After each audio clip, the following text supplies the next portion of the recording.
ప్రేమ కలిగిన మా ప్రియ పరలోకపు తండ్రి, వందనాలు, స్తోత్రాలు.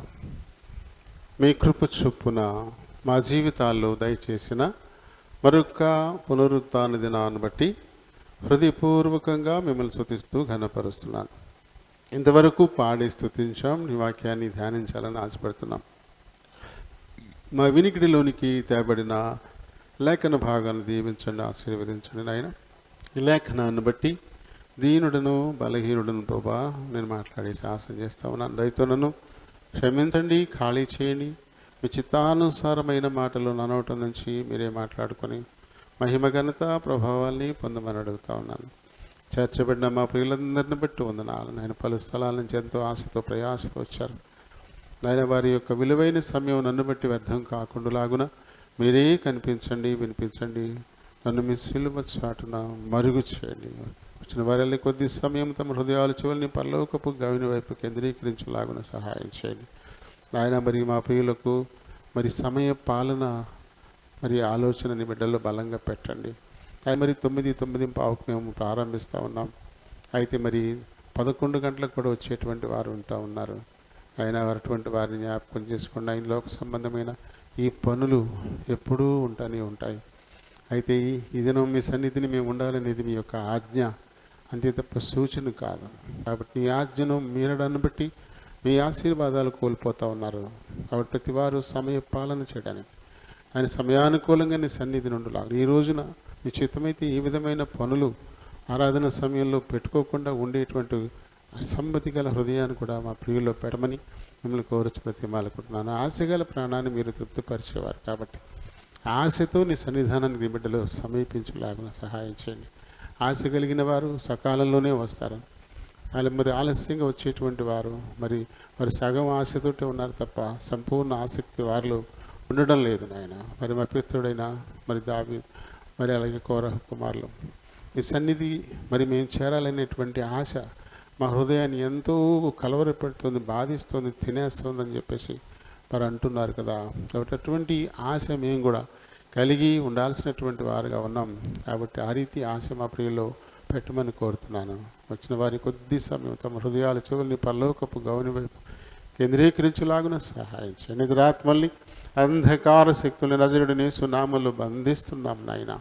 ఇదిగో తండ్రి, మరి చుట్టుపక్కల నుంచి వచ్చేటువంటి ప్రతి శబ్దాన్ని కూడా మేము అధిగమించి ఏకాగ్రతతో నాయన నీ వాక్కును ఆలకించేటువంటి ఆ యొక్క పరిస్థితిని కృపా కంచె మా చుట్టూ వేసి మాకు అనుగ్రహించమని మీ నామమునతిగా హెచ్చిస్తూ నన్ను మమ్మల్ని తగ్గించుకుంటూ మా ప్రభు మా ప్రియరక్షకుడునైనా యేసు నామాన్ని అడిగి వేడుకుంటున్నాను మా పరమ తండ్రి, ఆమేన్.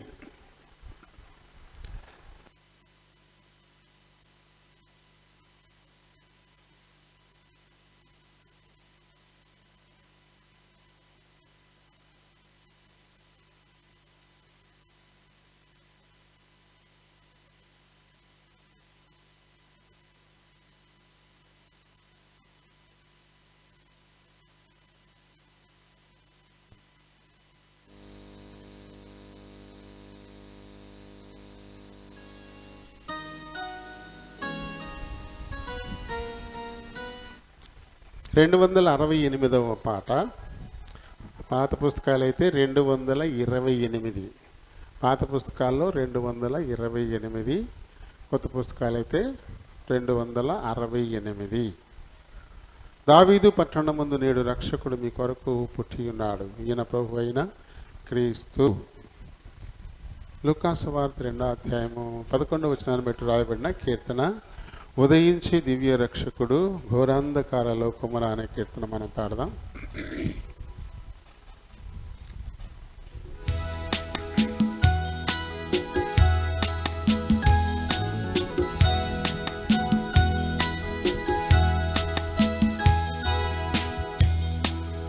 ఉదయించి దివ్య రక్షకుడు, ఉదయించి దివ్య రక్షకుడు ఘోరాంధకార లోకమున మహిమ క్రీస్తు ఉదయించెను, రక్షణ వెలుగు నీయను, రక్షణ వెలుగు నీయను ఉదయించే దివ్య రక్షకుడు ఉదయించే దివ్య రక్షకుడు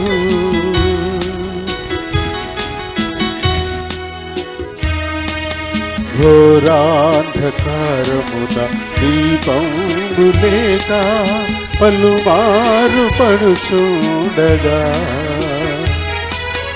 ఘోరాంధకారమున దీపంబు లేక పలుమారు పడుచుండగా దుఃఖ నిరాశయాత్రికులత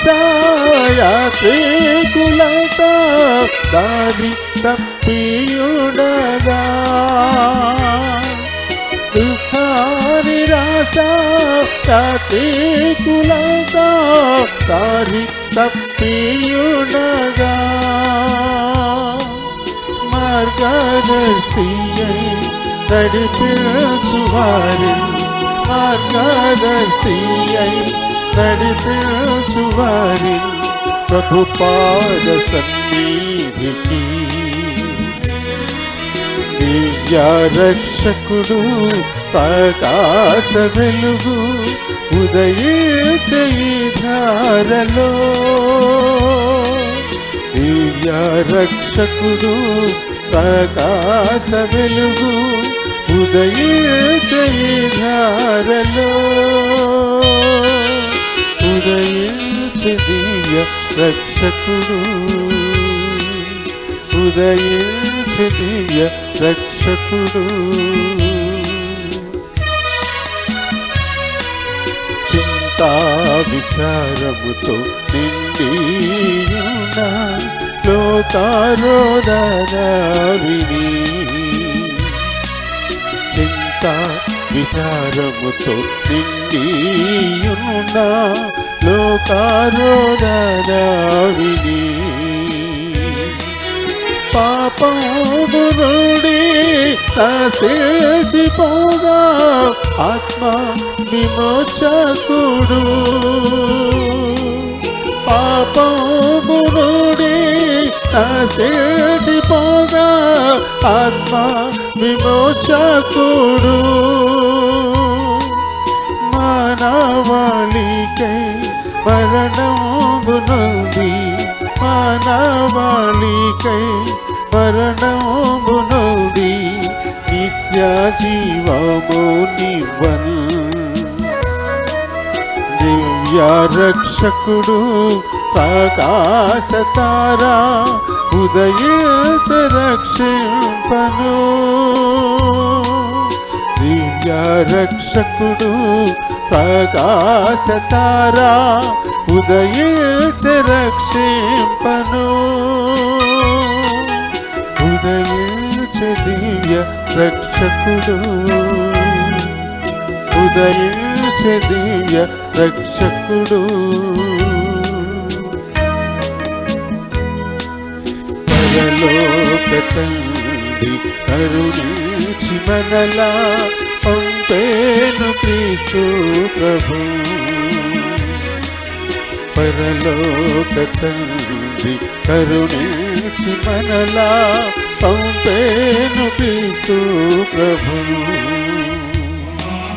లోకాధులకు వృష్టినివ్వ అరుదెల్చే క్రీస్తు ప్రభువు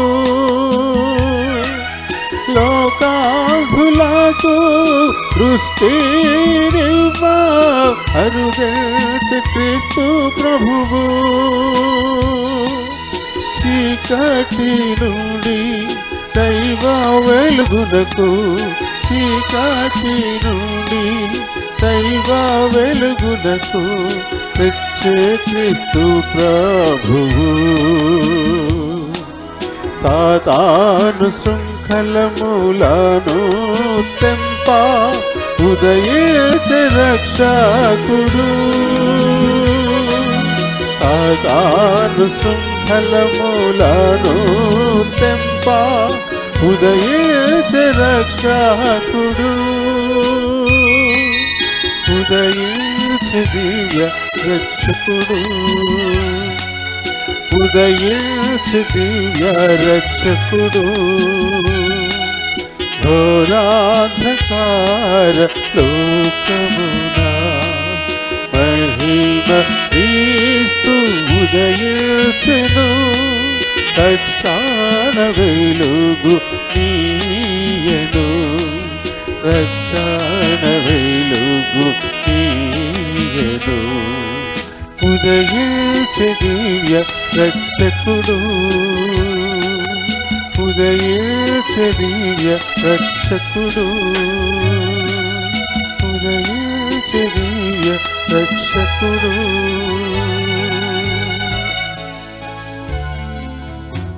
ప్రైజ్ ది లార్డ్. ప్రభునామలందరికీ వందనాలు. దేవుడు తన ఉచితమైనటువంటి కృపను బట్టి మన జీవితాల్లో మరొక పునరుత్థాన దినం మరి మనకు అనుగ్రహించారు. మరి ఈ ప్రపంచం అంతా కూడా మరి మందిరంలోనూ లేకపోతే జూమ్లోనూ లేకపోతే ఫేస్బుక్లోనూ మొత్తం మీద క్రిస్మస్ పండుగలు జరుపుకోవడానికి సిద్ధమైపోతుంది. మరి నవంబరు 25వ తేదీ నుంచి క్రిస్మస్ నెల పట్టేశారు. అప్పటి నుంచి కూడా మందిరాల్లో ఈ పాటలు పాడుతూనే ఉన్నారు. మనమైతే ఇప్పుడే పాడాం. ఇప్పుడు మనం పాడింది క్రిస్మస్ పాట. ఇది ఉదయించి దివ్య రక్షకుడు క్రిస్మస్ పాట ఇప్పుడే మనం పాడాం. సరే అండి, మరి చాలా హడావిడిగా మరి పండగలకి సిద్ధమవుతూ ఉన్నారు. కరోనా కూడా జూలు వదిలించుకొని అలా కాసు కూర్చుంటుంది అనమాట. పండగ చేస్తారా చేయండి, పండగ చేస్తారా చేయండి, నాకు పండగ.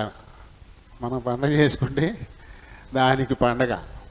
ఇంకెంతమందిని పట్టేద్దో తెలియని పరిస్థితి. కాబట్టి చాలా జాగ్రత్తగా ఉండండి, చాలా చాలా జాగ్రత్తగా ఉండండి. మరి ఇల్లు వాకిళ్ళు దులుపుకునే టైం కూడా వస్తుంది. మరి వారిని వీరిని పిలుచుకొని పనిచేస్తారు. మరి ఆ పిలిచి ఎవరు వస్తున్నారో వాళ్ళు జాగ్రత్తగా ఉండేవాళ్ళు కాదో చూసుకోండి. లేకపోతే ఈ దుమ్ము వదిలిచ్చి అది మనకి అంటించిపోతారు కదా. కానీ చాలా జాగ్రత్తగా ఉండండి. మరి అయితే ఎప్పుడో ఒకసారి మన బైబిల్ క్లాసులోని భాగంగా ఎప్పుడు ప్రకటన ప్రారంభించి కొన్నాళ్ళ పాటు వెళ్ళాం కదా. ప్రకటన వెళ్ళాం కొన్నాళ్ళ పాటు బైబిల్ క్లాస్లో భాగంగా. అప్పుడు ఎప్పుడో ఏమన్నా దీని గురించి మాట్లాడుకొని ఉండొచ్చు. ఇప్పుడు మనం చదువుకున్నటువంటి ఈ భాగం అదేనా పూర్తిగా కాకుండా వెళ్ళిపోయి ఉంటాం. ఇక్కడ మరి భక్తుడు అపొస్తలుడు అనేటువంటి యోహాను. ఎవరి యోహాను? 12 మంది శిష్యుల్లోనూ చిన్న వయస్కుడైనటువంటి వాడు. అలానే యేసు ప్రభుతో బాగా అంటగట్టబడిన వాడు. ఎప్పుడు ఆయన చేతి పక్కనే ఉంటా ఉండేవాడు. పేతురు పెద్దోడు ముఖ్యుడు అని అనిపించబడిన యేసు ప్రభుకు ప్రియమైన శిష్యుడు ఎవరు అంటే యోహానే. అందుకని ఆయన శిలువ మీద ఉన్నప్పుడు తన తల్లిని ఈ యోహానికి అప్పచెప్పాడు. మరి అపొస్తలుని రకరకాలుగా చంపారు. తెలివేసి చంపారు, తల నరికి చంపారు. అయితే ఈయన మాత్రం చంపకుండా పద్మాసు అనేటువంటి ఒక ద్వీపానికి పంపించేశారు. పద్మాసు ద్వీపం. ఆ ద్వీపంలో మనుషులు ఎవ్వరూ ఉండరు, అస్సలు ఒక్క మనిషి కూడా ఉండడు.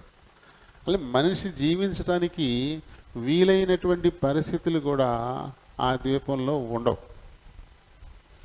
అక్కడి నుంచి ఏ రకంగా కూడా ఈదుకున్నా మరొక రకంగానో మళ్ళీ భూమి మీదకి రావడానికి వీలు లేనటువంటి తావది. అక్కడ వదిలేసారు, తీసుకెళ్ళిపోయారు.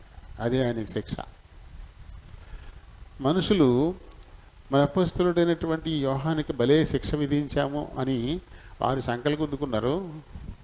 కానీ ఈ సమయాన్ని దేవుడు వాడుకున్నాడు.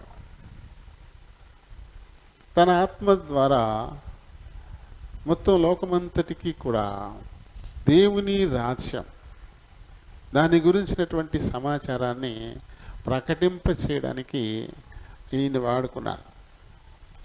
ఈ పద్మాస ద్వీపంలో ఆత్మపూర్ణుడై, ఇక తిండి తిప్పలు లేవు అక్కడ, ఆత్మపూర్ణుడై ఈ ప్రకటన గ్రంథం అంతా రాసి పెట్టాడు ఆయన. ఇందులో ప్రధానంగా 7 సంఘాలు మనకి కనబడతాయి.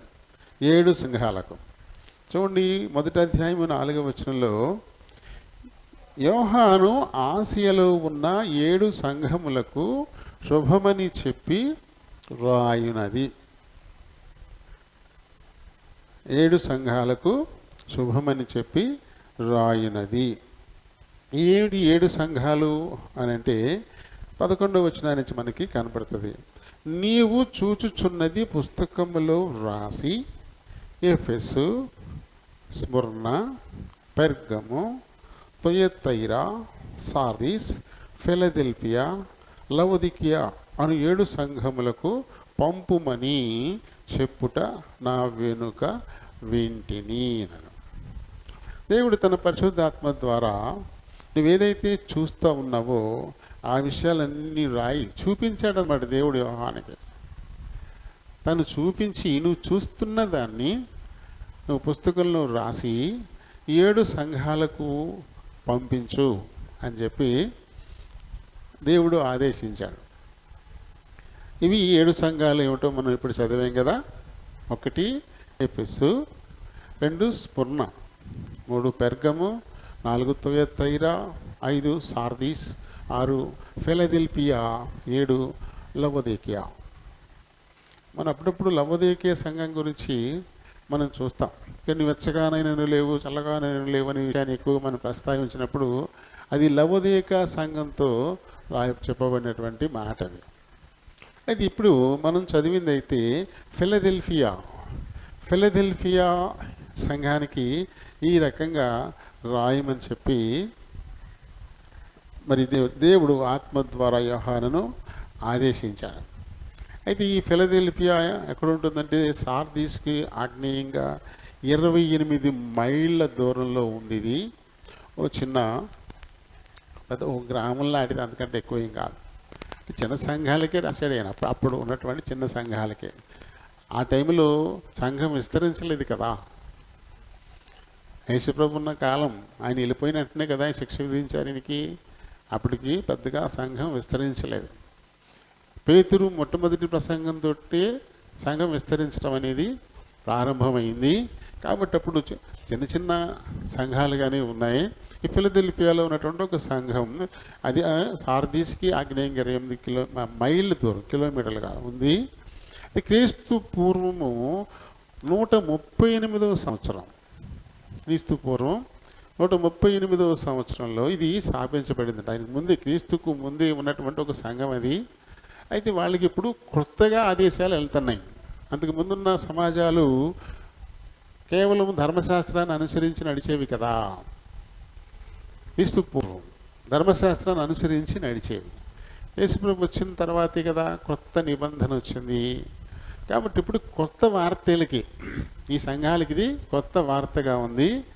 ఈ సంఘాన్ని ఎవరంటే ఫిలదెల్ఫస్ అనేటువంటి ఒక ఆయన స్థాపించాడు. ఫిలదెల్ఫస్ అనేటువంటి ఆయన స్థాపిస్తే అతని పేరు మీదుగా ఇది ఫిలదెల్ఫియా సంఘంగా పిలువబడుతూ వచ్చింది. దీనికి, ఈ సంఘానికి ఈ రకంగా నువ్వు రాయి అని చెప్పేసి. చూడండి, దావీదు తాళపు చెవి కలిగి ఎవడును వేయలేకుండా తీయువాడును, ఎవడును తీయలేకుండా వేయువాడునైనా సత్యస్వరూపియగు పరిశుద్ధుడు చెప్పు సంగతులేవనగా. ఈ సంగతులు చెబుతున్నటువంటి వారి లక్షణాలు ఏమిటో పైన చెప్పాడు. ఈ సంగతులు ఎవరు చెప్తున్నారు? దావీదు తాళపు చెవి కలిగినటువంటి వ్యక్తి. దావీదు తాళపు చెవి అంటే దావీదు రాజ్యానికి చెందినటువంటి ఒక తాళపు చెవి ఎవరైతే కలిగి ఉన్నారో ఆయన. ఆ తర్వాత ఈయన తలుపేస్తే ఎవరు తీయలేరంట, ఈయన తలుపు తీస్తే ఎవరు కూడా వేయలేరంట. అటువంటి ఆయన ఇంకేంటంటే ఈయన పేరు ఉన్న సత్యస్వరూపి, అలాగే పరిశుద్ధుడు. చూపించి లక్షణాలన్నీ ఎవరికి సరిపోతున్నాయి? యేసు ప్రభువుకే కదా. యేసుప్రభుకే సరిపోతా ఉన్నాయి. ఈ లోక రక్షకుడిగా వచ్చినటువంటి యేసుప్రభు చెబుతున్నటువంటి సంగతి కదా. ఈయన పరిశుద్ధుడు.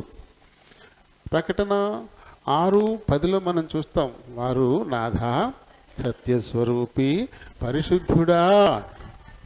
పరిశుద్ధుడా, పరిశుద్ధుడు ఎవరంటే క్రీస్తే. అలాగే 15వ అధ్యాయము 3వ వచనం చూడండి. ప్రభువా, దేవా, సర్వాధికారి, ఆశ్చర్యమైనవి, యుగములకు రాజా, న్యాయములను సత్యములునయ్యున్నవి, సత్యస్వరూపీన, పరిశుద్ధుడు, సత్యానికి ప్రతిరూపమైనటువంటి వాడు అని చెప్పేసి. అలానే మరి యెషయి 1వ అధ్యాయము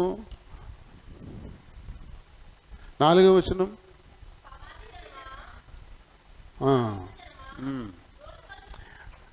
కిందకు వచ్చేద్దాం, 4వ లైన్ చదువుదాం. ఇశ్రాయేలు యొక్క పరిశుద్ధ దేవుడు, ఇశ్రాయేలు యొక్క ఇశ్రాయేలుకు పరిశుద్ధ దేవుడు ఈయన.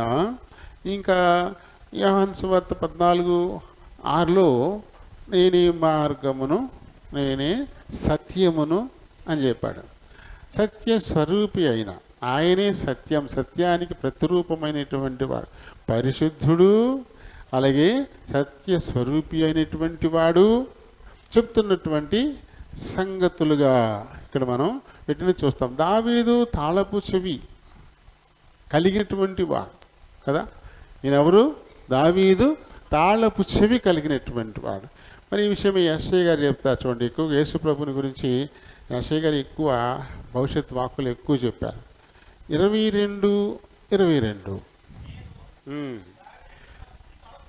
నేను దావీదు ఇంటి తాళపు అధికార భారమును అతని భుజము మీద ఉంచెదను, అతడు తీయగా ఎవడును మూయజాలడు, అతడు మూయగా ఎవడును తీయజాలడు. మనం 9:6 చదువుతాం కదా. 9:6 చదువుతాం. ఆయన భుజము మీద రాజ్య భారముండును, ఆయన భుజం మీద రాజ్య భారముండును.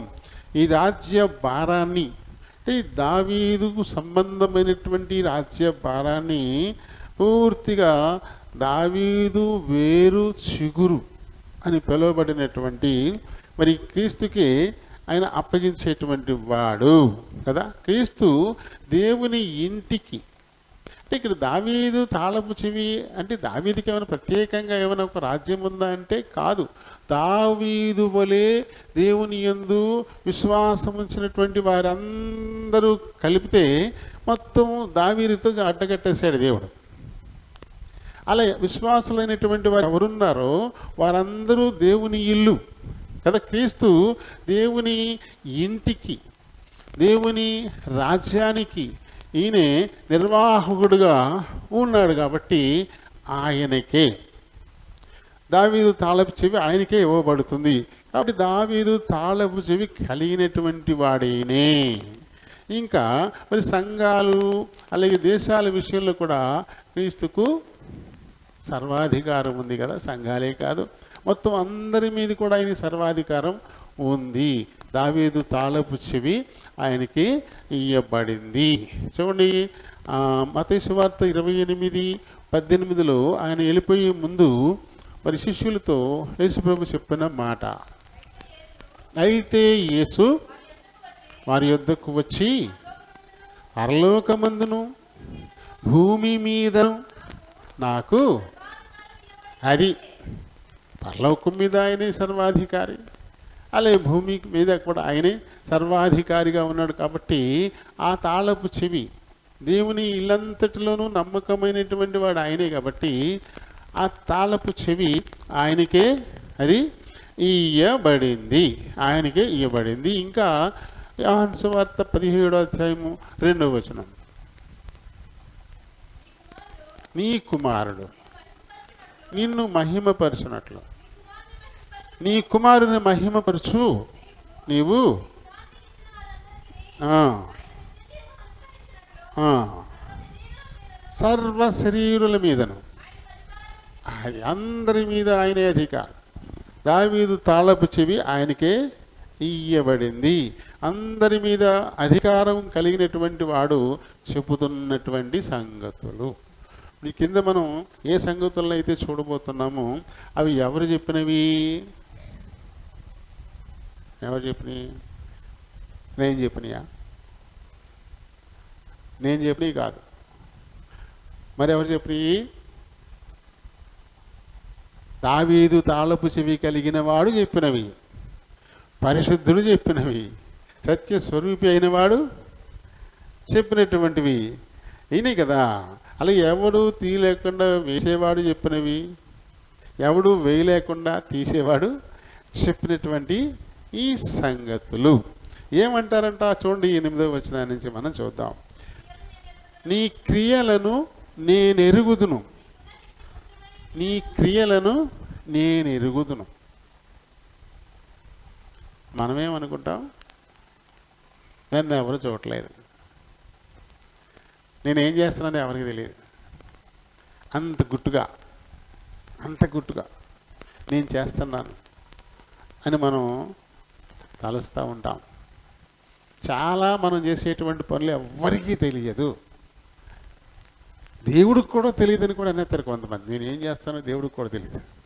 దేవుడికి తెలియని సంగతి ఏదైనా ఉందా? ఎంత అహంకారం అంటే మనిషికి, నేను చేసేది దేవుడికి కూడా తెలియదు. దేవుడికి తెలియని సంగతి ఏదైనా ఉందా? మన గురించి ఆయనకి తెలియదు ఏమన్నా ఉందా? మొత్తం విశ్వమంతా ఆయన నేత్రము సంచారం చేస్తూ ఉంటుందంట. ఎక్కడ ఏం జరుగుతుందో నిజంగానే మనిషి కంటికి కనపడని అంధకారంలో జరిగిన, మనిషి కనపడని అగాధంలో అది జరిగిన, అది దేవునికి చాలా సుస్పష్టం. హెబ్రీ పత్రికలో మనం చదువుతాం, ఆయన దృష్టికి కనబడని సృష్టము, సృష్టింపబడినది ఏది కూడా ఆయనకి కనబడకుండా ఉండదు అని చాలా స్పష్టం. నీ క్రియలు నేను ఎరుగుదును, నీ క్రియలు నేను ఎరుగుదును అంటే మనం హృదయాన్ని ఎరిగినటువంటి దేవుడు. ఏ క్రియ అయినా ఎక్కడ పుడుతుంది? క్రియ అంటే ఒక పని, అది ఎక్కడ పుడుతుంది? దాని బర్త్ ప్లేస్ ఎక్కడ? ఎక్కడ పుడుతుంది? అది హృదయంలోనే పుడుతుంది కదా. కొన్ని హృదయంలోనే ఉబురు పోసుకుంటాయి, కొన్ని బయటికి కార్యరూపంలోకి వస్తాయి. కార్యరూపంలోకి వచ్చినటువంటివి ఎవరికైనా కనబడతాయి, రాకుండా కూడా హృదయంలో ఉబురు పోసుకుని ఉంటాయి కదా. ఉంటాయి ఉండవా? మన హృదయంలో ఏమనుకున్నామో ఆ అనుకున్నది కూడా దేవుడు అది క్రియారూపంలో చూస్తాడు.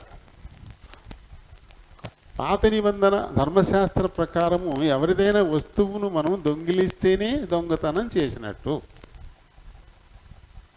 అలాగే పాత నిబంధనలో ఎవరినైనా మనం నేరుగా దూషిస్తేనే దూషించినట్టు. అలాగే ధర్మశాస్త్రంలో మనం ఎవరినైనా ఏదో రకంగా చంపితేనే హత్య చేసినట్టు. మరి కొత్త నిబంధన న్యాయం ఏంటి?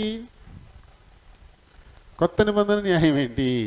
మన హృదయంలో అలాంటి ఒక తలంపు ఒక్కటి రూపుదిద్దుకుంటే చాలు, అది చేసేసినట్టే. ఫలానా వారి దొడ్లో భలే అనపకాయ కాసింది, లేతగా భలే ఉంది, అది తెచ్చుకుని నేను డొప్పలం పెట్టుకుంటే చాలా బాగుంది, అది ఏదో రకంగా తెచ్చుకుంటే బాగుండు అనే ఆలోచన నీ హృదయంలో వచ్చేసింది అనుకోండి, దాన్ని నువ్వు తెచ్చేసుకున్నట్టే అంతే, దొంగతనం చేసేసినట్టే అన్నాడు దేవుడు. అంటే అది ఆ క్రియ ఎక్కడ రూపుదిద్దుకుంది? హృదయంలో. అయితే వాళ్ళు తమాయించుకుని అది తెచ్చుకోకుండా ఉంటారు కొంతమంది. అయినా సరే మనం ఏమనుకుంటాం, నేను తెచ్చుకోలేదు కదా కాబట్టి నేను దొంగతనం చేయలేదని. కానీ నువ్వు చేసేసావు దేవుని దృష్టిలో. దేవుని దృష్టిలో దొంగతనం చేసేసినట్టే. కొత్త నిబంధన న్యాయం అదే. చెయ్యాలి అనేటువంటి కోరికని హృదయంలో కలిగితే చాలు, అది చేసేసినట్టే అన్నాడు. మనల్ని ఎవరో బాధించుంటారు, ఇబ్బంది పెట్టుంటారు, నష్టపరుచుంటారు మనకి. అలాంటి వారి మీద మనకి పేకదాకా కసి ఇచ్చేస్తుంది. ఆడి చావు కోరుకుంటాం మనం, ఆడి చావు కోరుకుంటాం. ఈ సంఘం ఈ మందిరం విషయంలో మరి నేనేమి స్వార్థంగా ఆలోచించానో నాకైతే తెలియదు, కానీ ఆ తోబుట్టువులే ఇలా బండి మీద వెళ్తున్నాం అనుకో, వాళ్ళు వెళ్ళి ఇంకా తిరిగి రాకూడదు, వాళ్ళు వెళ్ళి ఇంకా వెనక్కి తిరిగి రాకూడదు, ఇది యాక్సిడెంట్ అయిపోయి వెళ్ళి చచ్చిపోవాలా అని కోరుకునేవారు. అంటే చాలాసార్లు మమ్మల్ని చేసేసారు అలాగా. అది హృదయంలో అలాంటి ఒక కోరిక ఒక్కటి రూపుదిద్దుకుంటే అది జరిగిపోయినట్టే. కాబట్టి నేనేం చేశాను క్రియలు, దేవునికి ఇష్టం కాని పనులు నేనేం చేశాను? నేను దొంగతనం చేశానా, లేకపోతే ఏమైనా అబద్ధం ఆడానా, లేకపోతే ఏమైనా చంపానా, లేకపోతే వ్యభిచారం చేశానా, ఇలా అని మనం అనుకుని మనల్ని మనమే జోకొట్టుకోవచ్చు. ఏం పర్లేదు, వెరీ గుడ్, నువ్వేం తప్పు చేయట్లేదు, నువ్వు చాలా బాగున్నావు, నువ్వు భుజం జరుచుకోవచ్చు నువ్వు.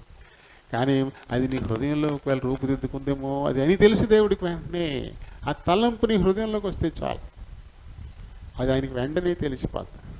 కాబట్టి చాలా జాగ్రత్త కలిగి ఉండాలి. ఎందుకంటే ఇది మోసం చేసేది, హృదయం అన్నిటికంటే మోసకరమైనది కదా.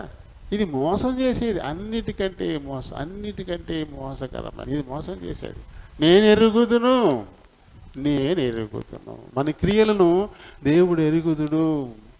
కాబట్టి నన్నెవ్వరూ చూడట్లేదు అని మీ హృదయం మిమ్మల్ని మోసం చేస్తుంది.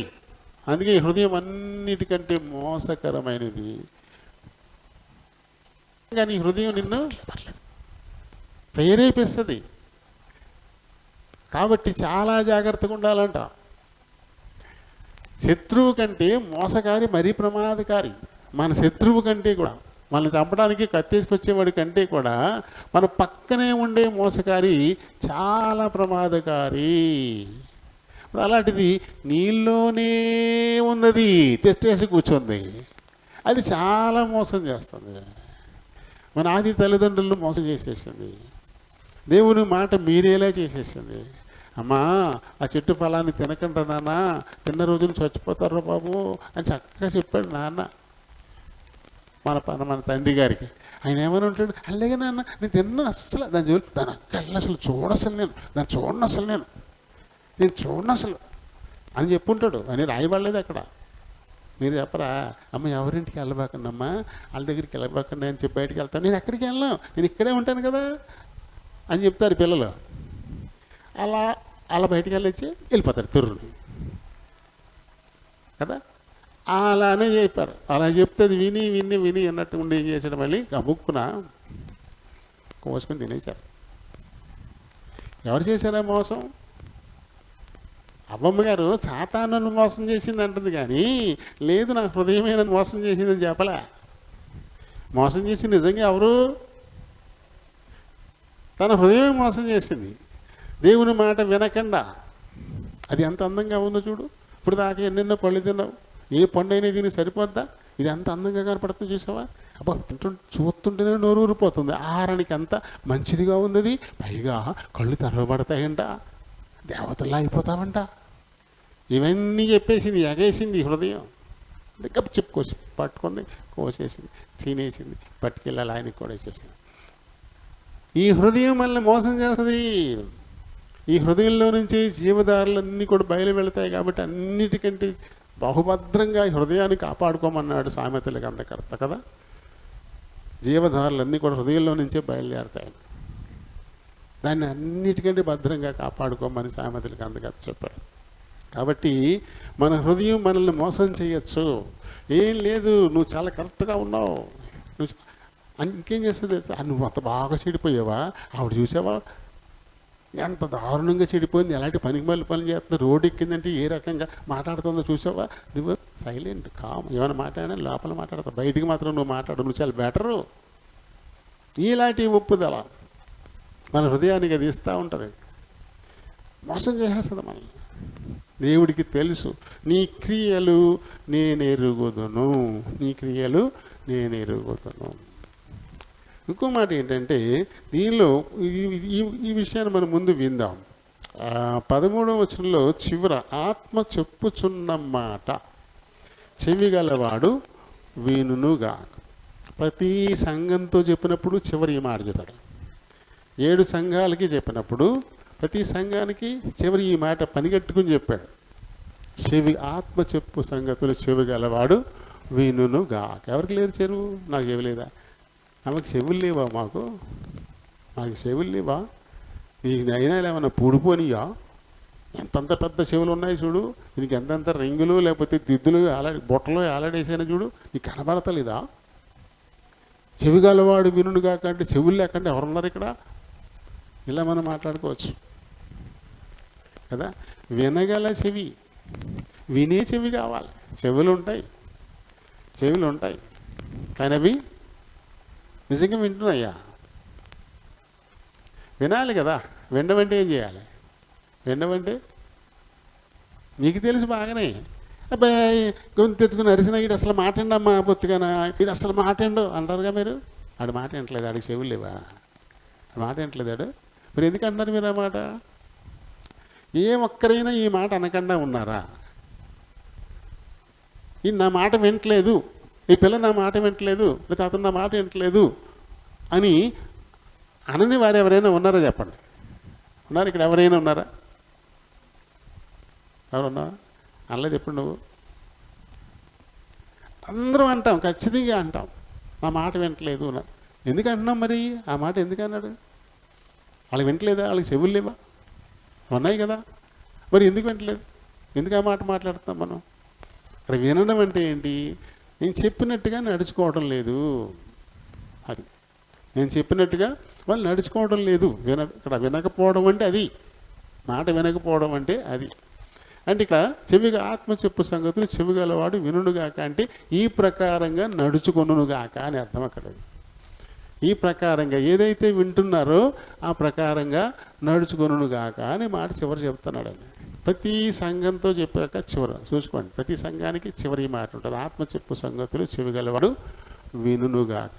యేసుప్రభు కూడా అన్నాడు ఈ మాటలు. తర్వాత ఆయన బోధించేటప్పుడు కూడా ఈ మాట చెవి గలవాడు వినుగాక అని ఆయన కూడా అన్నాడు.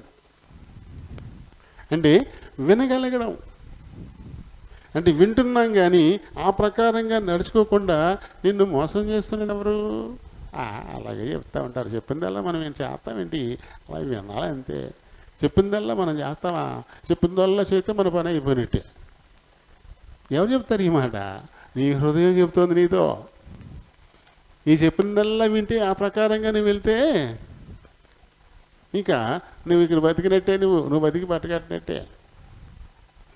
ఈ రకంగా నీ ఆత్మ నీతో చెప్పొద్దు. నీ ఆత్మ కాదు, హృదయం చెప్పొద్దు నీతో. కాబట్టి ఏం చేస్తాము? మనం అనుకున్నది ఒకటి అంటే విని ఆ విన్న దాని ప్రకారంగా ఇలా ఉండాలని నువ్వు అనుకున్నది ఒకటి, చేసింది ఒకటి అయిపోతుంది. ఈ అంతరం ఎందుకు వచ్చింది అంటే ఈ హృదయం అది మోసకరమైంది, అది లోకానుసారమైంది. కాబట్టి అది ఖచ్చితంగా నిన్ను మోసం చేస్తుంది. కాబట్టి నీ క్రియలు దేవుడికి తెలుసు.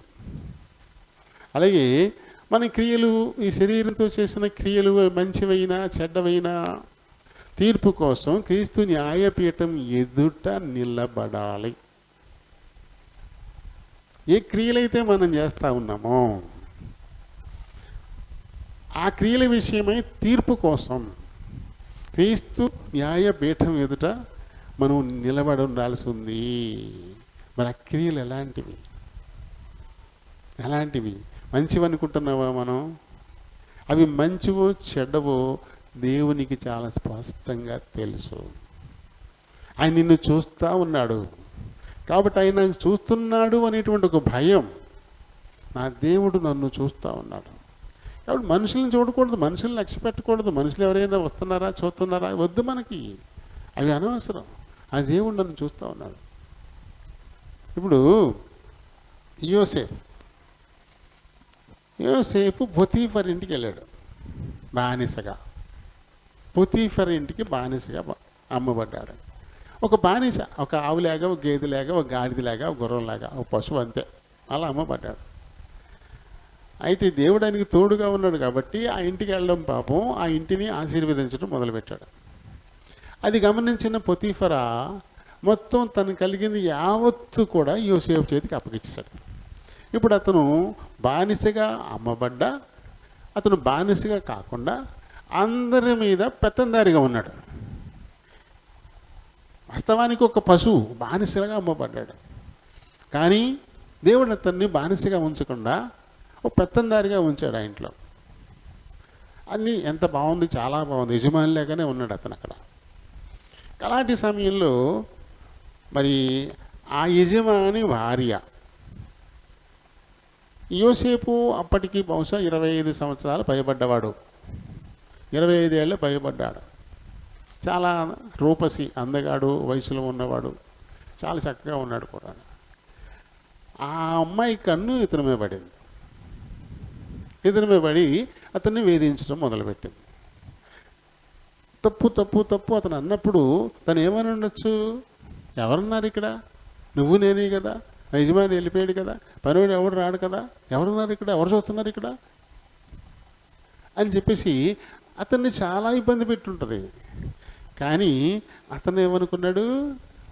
ఇక్కడ నువ్వు నేనే అనుకుంటున్నావు, మనతో పాటు నా దేవుడు ఉన్నాడు. ఎవ్వరూ లేకపోయినా, ఎవ్వరూ చూడకపోయినా ఆ దేవుడు నన్ను చూస్తా ఉన్నాడు. ఒక చావుకి గోతులో పడేయబడ్డ నన్ను చావనీకుండా లేపి, ఒక బానిసగా ఇంటికి అమ్మబడ్డ నన్ను బానిసగా కాకుండా ఓ పెత్తందారిగా ఉంచినటువంటి నా దేవుడు, విడువక నా పట్ల కృప చూపుతున్నటువంటి దేవుని కండ్లు నన్ను చూస్తూనే ఉన్నాయి, నన్ను చూస్తూనే ఉన్నాయి. కాబట్టి నేను నా దేవునికి వ్యతిరేకంగా ఈ తప్పు నేను చేయను. చానాళ్ళు పోరింది, చన్నాళ్ళు బాధ పెట్టింది, అన్నాళ్ళు కూడా నా దేవుడు నన్ను చూస్తూ ఉన్నాడు కాబట్టి నేను ఈ పని చేయను. ఆఖరికి పట్టేసుకుంది ఏకంగా. ఒక రోజు ఏకంగా గదిలో పట్టేసుకుంది. పట్టేసుకుంటే ఏం చేశాడు? ఇప్పుడు రాజీ పడలే. అలా పట్టుకుంది, ఆ చొక్కా విప్పేసి పారిపోయాడు. ఆ చొక్కా తన చేతిలో ఉండిపోయింది. వేసుకున్న చొక్కా విప్పేసి పారిపోయాడు, బయటికి వెళ్ళిపోయాడు, అంతే. చూడండి, ఎటువంటి మరి ఆలోచన కలిగి ఉన్నాడు. నా దేవుడు నన్ను చూస్తూ ఉన్నాడు, నా క్రియలు నా దేవుడు ఎరుగుదుడు, నా క్రియలను నా దేవుడు ఎరుగుదుడు. ఆయనకి కనపడేది సృష్టిలో ఏది కూడా లేదు. నేను గోతులో పడవేయబడ్డప్పుడు నన్ను చూశాడు, గోతులోంచి లేపి నన్ను బానిసగా అమ్మేసినప్పుడు నన్ను చూశాడు, అక్కడి నుంచి పొతిఫర్ ఇంటికి నేను బానిసగా అమ్మబడ్డప్పుడు నన్ను చూశాడు. చూస్తూనే ఉన్నాడు నా దేవుడు. ఆయన కనబడకుండా నేను మరుగ్గా లేను, కాబట్టి నేను ఈ తప్పు చేయను ఆయన చెప్పేసి చొక్కా విప్పేసి పారిపోయాడు. అంతే. ఆ భయం ఉండాలి. నా దేవుడు నా క్రియలు ఎరుగుదుడు, నా మాట ఆయనకి తెలుసు, నా చూపు ఆయనకి తెలుసు, నా తలంపు ఆయనకి తెలుసు, నా అడుగులో ఆయనకి తెలుసు, నేనేమేమి చేస్తా ఉన్నాను సమస్తము క్లియర్గా ఆయనకి తెలుసు. నేను ఆయన కంటి నుంచి తప్పించుకోలేను.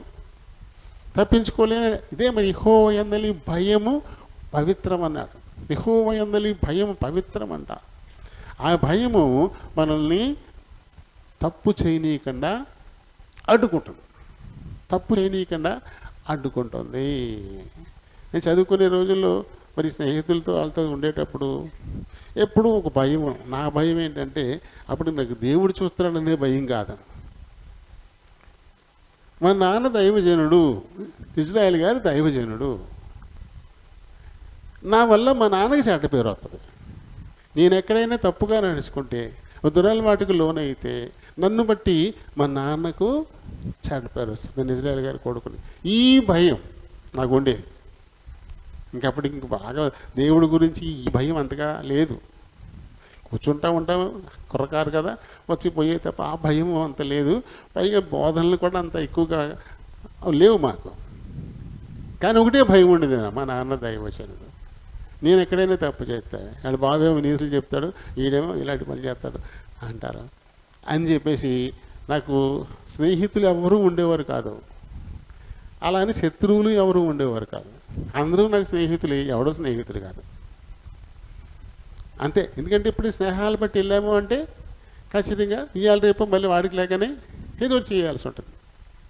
ఆ గుంపుతో కలిసి చేయాల్సి ఉంటుంది. అందుకని నాకు స్నేహితులు ఉండేవారు కాదు, అలానే ఎవడు శత్రువు ఉండేవాడు కాదు. నాకెవడు శత్రువు ఉండేవాడు కాదులే. దేవుడు అలాంటి ఫిజిక్ ఇచ్చాడు. నన్ను చూస్తేనే భయపడేవారు చాలు. కాలేజీలో నన్ను చూస్తేనే భయపడేవారు. నేను వస్తున్నానంటే దారి తప్పుకోవడమే, అంతే. అలా ఉండేవాడు. అసలు నాకు ఎవరో లింక్ ఉండేవారు కాదు, ఎవరో శత్రువులు కూడా ఉండేవారు కాదు. అలా బీఈడి చేసిన అంతే. బీఈడి గుంటూరు వెళ్ళినప్పుడు కూడా అక్కడ అలాగే ఉన్నా. మొత్తం అంతా కూడా అదే పరిస్థితి. ఒక భయం, దేవుని అందరి భయం అంటే దైవజనుడైన మా నాన్న భయం, అదేనా దేవుని భయమే కదా. ఆ రకంగా ఒక భయం దారి తప్పకుండా, తప్పు చేయకుండా నన్ను జాగ్రత్తగా ఉంచింది. నేను గర్వంగా చెప్పుకుంటాను ఆ విషయం. ఆ భయం ఎప్పుడు కూడా పవిత్రమైంది. కానీ ప్రతి ఒక్కరూ ఇది కలిగి ఉండాలి, వయసు తారతమ్యం లేకుండా. పిల్లలు మా నాన్న చూడలేదులే, మా అమ్మ చూడలేదులే, నేను ఏమైనా చేసేయచ్చు, ఇంకెవరు చూడలేదులే, పోనీ మా అమ్మకి నాన్నకి చెప్తాకి అని అనుకుంటూ ఉంటారు. అప్పుడు కూడా ఎవరు చూడకపోయినా నా దేవుడు నన్ను చూస్తూ ఉన్నాడు. ఆయన కంటికి నేను కనబడకుండా లేను, నా దేవుడు నన్ను చూస్తూ ఉన్నాడు. ఈ భయం ఉండాలి ఎప్పుడు కూడా. ఈ భయం ఎప్పుడు ఉంటుందో అది మనల్ని ఎప్పటికీ పవిత్రంగా ఉంచుతుంది. ఈ పవిత్రత మనకు ఒక మంచి భవిష్యత్తు. మన భవిష్యత్తు ఎప్పుడు కూడా చాలా మంచిగా ఉంటుంది, చాలా మంచిగా ఉంటుంది. నేను చాలా గర్వంగా చెప్పుకుంటాను. దానికి నేనే నిదర్శనం, నేనే నిదర్శనం. ఎక్కడికి వెళ్ళినా దేవుడు నన్ను పైనుంచాడు అంతే. ఎక్కడికి వెళ్ళినా చాలా ఆశ్చర్యం కలుగుతుంది నాకు. ఎక్కడికి వెళ్ళినా సరే, ఏ చోట పని చేసినా సరే, ఆ ఊళ్ళో నేను స్పెషల్, సంథింగ్ స్పెషల్.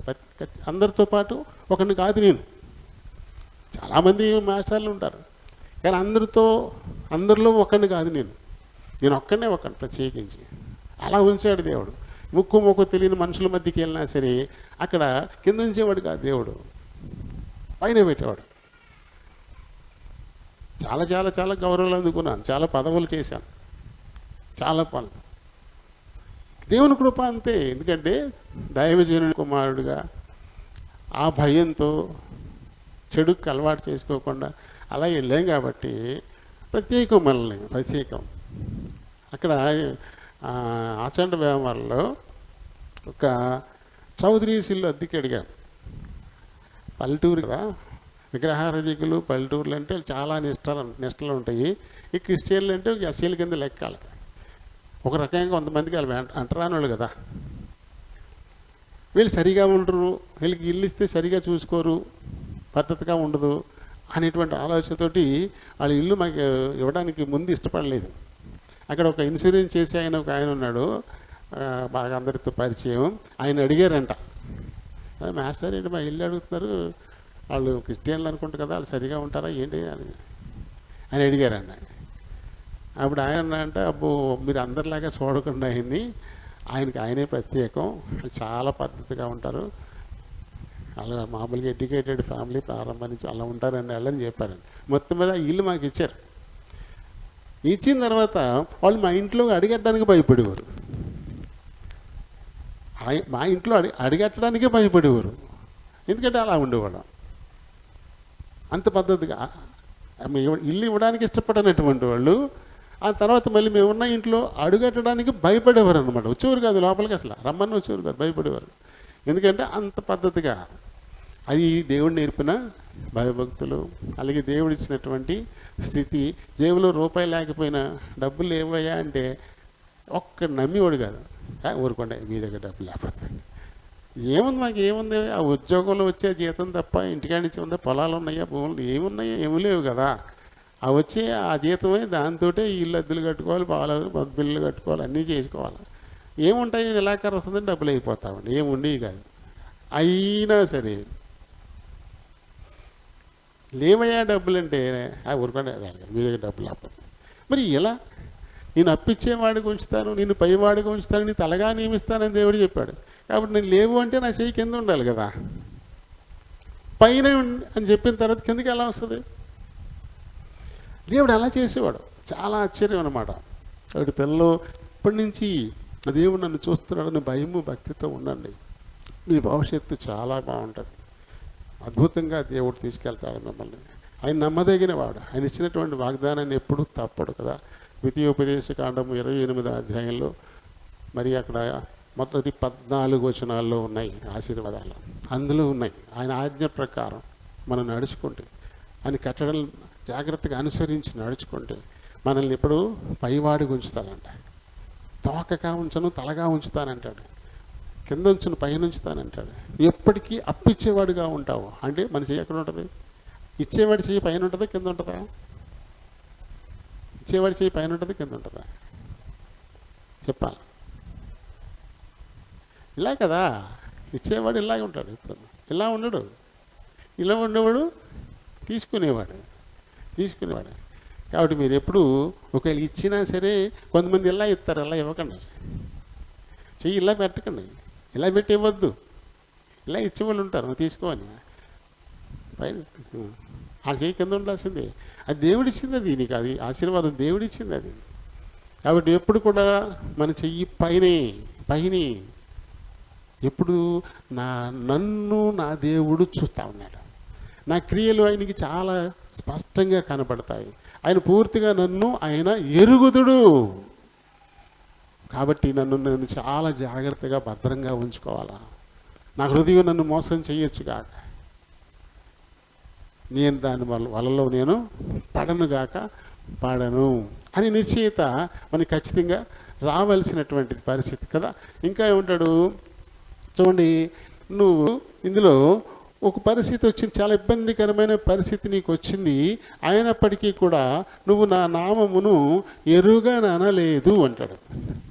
నీకున్న శక్తి కొంచెమయ్యుండినను నీవు నా వాక్యమును గైకొని నా నామము ఎరుగననలేదు. నా నామమును నువ్వు ఎరుగను అని నువ్వు అనలేదు. ఇది కూడా చాలా ఇబ్బంది కదా. మనం ఏం చేస్తుంటాం? కొంచెం వేషాలు వేస్తుంటాం కదా. ఎవరు లేకపోతే అందరూ దేవుని సన్నిధికి వచ్చేవాళ్ళు అయితే ఒక రకంగా ఉంటాం. అయితే ఎవరైనా కొంచెం అటు ఇటుగా రాకుండా మనల్ని ఏమైనా అంటారేమో అనేటువంటి మనుషులు ఉంటే అక్కడ ఇంకోలా ఉంటాం. నేను చూసాను చాలామందిని, మామూలుగా మందిరానికి వస్తున్నట్టు ఏమి ఉండదు, వాళ్ళు దర్శించడానికి ఇంటికి వెళ్తే ఇంత బొట్టు పెట్టుకుని ఉంటారు. మరి మందిరానికి వచ్చినప్పుడు ఎందుకు లేదు బొట్టు? ఇక్కడ ఒక వేషం, అక్కడ ఒక వేషం అంటే ఇక్కడికి వచ్చినప్పుడు నేను దేవుడిని ఎరుగుదును అంటున్నారు, ఇంటికాడ నుండి అక్కడ నేను దేవుడిని ఎరగను అంటున్నారు. ఎందుకంటే ఇతరులకు భయపడి వాళ్ళు వీళ్ళు ఏదో అంటారేమో అని చెప్పేసి ఒక భయం ఎందుకు వచ్చిన గొడవలే, వాళ్ళు మళ్ళీ రేపు కొట్టేది అది ఇది ఏమైనా మాట్లాడతారు, ఈ కాసేపు పెట్టుకుంటే పోలా అన్నట్టుగా. అంటే వేషం అది. అంటే ఎవరికి భయపడుతున్నావు నువ్వు? మనుషులకు భయపడి దేవుని దగ్గర వేషాలు వేస్తున్నావా? అలాంటి వేషాలు వేస్తూ ఉండి, వేషధారిగా ఉండి దేవుణ్ణి అడిగితే ఏమిస్తాడు మనకి? ఎలా? మన చేతులు వేషంతో నిండిపోయాయి కదా. ఇది ఇక్కడ ఈ ఫిలదెల్ఫియా సంఘానికి అది చాలా, దానికున్న బలం చాలా తక్కువ, చాలా చిన్న సంఘం అంటది. కాబట్టి ఇప్పుడు ఎక్కువ ఉన్నటువంటి వాళ్ళు ఏం చేస్తారు? అధికులైనటువంటి వాళ్ళు ఒత్తిడి చేస్తారు, ఇబ్బంది పెడతారు, కష్టపెడతారు, బాధ పెడతారు. జాంబియాలో ఆ దేశపు సిద్ధాంతం ఒకటి ఉంది. ఆ దేశపు సిద్ధాంతం ఏంటంటే దేవుడు అనేవాడు లీడు అనే సిద్ధాంతం వాళ్ళకు ఉంది. కానీ అక్కడ కొంతమంది దేవుడు ఉన్నాడు అనేటువంటి విశ్వాసాలు వచ్చారు, దేవుడు ఉన్నాడని దేవుని నమ్మున విశ్వాసాలు వచ్చారు. ఒకనొక టైంలో వాళ్ళందరినీ ఒక మైదానంలో నుంచోబెట్టి దేవుడు లేడు, ఇది మన దేశ సిద్ధాంతం, నువ్వు దేవుడు లేడని ఒప్పుకుంటే ఓకే, ఉన్నాడు అన్నావా నేను తలనరికి చంపేస్తామన్నారు. అయితే వాళ్ళు ఏమన్నారంటే, నా విశ్వాసం నాది, దేవుడు ఉన్నాడనే విశ్వాసం నాకుంది, ఆయనే సృష్టికర్త, ఆయనే పోషిస్తున్నవాడు, ఆయనే కాపాడుతున్నవాడు, నా దేవుడు ఉన్నాడని చెప్పేసి ఆ 10-25 మంది చాలా ధైర్యంగా చెప్పారు. అంతే. ఏంటి? కత్తులు వేసుకుని ఉన్నారు ఎదురుగుండా, కత్తులు వేసుకుని. నువ్వు మన సిద్ధాంతాన్ని ఒప్పుకోకపోతే, నీ నమ్మకాన్ని వదులుకోకపోతే ఇప్పుడే తల నరికేస్తా ఉన్నారు. అస్సలు భయపడలేళ్ళు, భయపడకుండా లేదు, నా దేవుడు ఉన్నాడు, నా నమ్మకాన్ని నా విశ్వాసాన్ని నేను వదులుకోను అన్నారు. అంతే. ఒక్క వేటికి తలకాయ తీసేశారు, 25 మందిని చంపేశారు. నేను ఎరగను నా దేవుడు నన్ను అనలేదు వాళ్ళు. 25 మంది, వాళ్ళు 3 మంది సైన్యం కత్తిలేసుకున్నారు. వాళ్ళ బలం లేదు వాళ్ళకి, వాళ్ళ విశ్వాసం కోసం. దేశ సిద్ధాంతాన్ని పక్కన పెట్టేశారు. మీ సిద్ధాంతాలు మీకు ఉంటే ఉండు కాక, లేదు మాకు దేవుడు ఉన్నాడు అంటే చంపేశారు ఆయన. అలాగే ఈ సంఘం కూడా చిన్నది, చుట్టూ ఉన్న వాళ్ళు ఎక్కువ, మొత్తం ఎక్కువ మంది ఉన్నారు.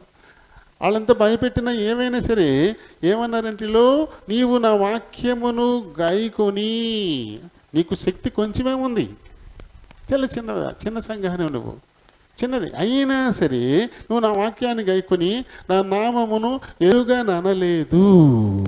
నువ్వు ఎరుగననలేదు. యేసుప్రభు ఏమన్నాడు కొత్త నిబంధనలో మనం చూస్తాం, మనుషులు ఎదుట నన్ను ఎరుగును అని ఎవరైతే అంటారో వారిని నా తండ్రి ఎదుట నేను ఎరుగుదును అంటాను. మనుషులు ఎదుట ఎవడు నన్ను ఎరుగని అంటాడో ఆ తండ్రి ఎదుట నేను ఎరుగని అంటాను. ఈయన ఎరుగుదును అంటే తలుపు తీస్తారు, ఎరుగను అంటే తలుపు మూసేస్తారు కదా. అందుకని ఏమన్నాడు ఆయన, కేవలం నీ దేహానికి మాత్రమే శిక్ష విధించే వారికి భయపడతావా, నీ దేహంతో పాటు ఆత్మను కూడా నాశనం చేసే నాకు భయపడతావా అన్నాడు కదా. ఈ లోక సంబంధంగా ఎవరైనా ఏదో చేస్తే హాని దేహానికి నీకు చేస్తారేమో అంతే. ఆత్మని ఏం చేయగలుగుతారు? ఆత్మని ఏమీ చేయలేరు, అంతే కదా. ఇప్పుడు ఈ రోజున హెబ్రోన్లో అన్న తిమోతి గారి బాడీ ఫ్రీజర్లో పెట్టుంది. తిమోతి గారు చనిపోయారు నిన్న. తిమోతి గారు అంటే తెలుసా, చానమెల్లి మీటింగ్కి వచ్చారు ఆయన. చానమెల్లి మీటింగ్కి ఒకసారి వచ్చారు. కూర్చుని మాట్లాడతారు, కొంచెం కంగారుగా మాట్లాడుతున్నట్టు ఉంటుంది. ఆయన ఖచ్చితంగా ఆయన ప్రసంగం చేస్తారంటే ఎన్నో మార్లు భక్సింగ్ గారి గురించి చెప్తాడు. ఆయన ప్రసంగంలో ఆయన చెప్పే మ్యాటర్ కంటే భక్సింగ్ గారి గురించి చెప్పేదే ఎక్కువ ఉంటుంది. 83 సంవత్సరాలంట. చాలా చక్కగా విశ్రాంతిలో తీసుకెళ్ళిపోయాడు ఆయన. ఏం మనసానే పడలే, వాష్రూమ్కి వెళ్ళాడు. వాష్రూమ్లోకి వెళ్ళి మళ్ళీ వెనక్కి తిరిగి వస్తా అలా కూలబడిపోయాడు. అంతే, హార్ట్ అటాక్ వచ్చింది. గబగబా మరి సికింద్రాబాద్ అక్కడ కేర్ హాస్పిటల్కి తీసుకెళ్ళారంట. అప్పటికే చనిపోయాడు. ఎంత చక్కటి మరణం చూడండి. మంచం మీద పడి ఒక్కరోజు కూడా ఆసుపత్రిలో ఉండి ఎవరితోటి సేవ చేయించుకోకుండా వాష్రూమ్కి వెళ్ళి అలా కూర్చొని చచ్చిపోయాడు.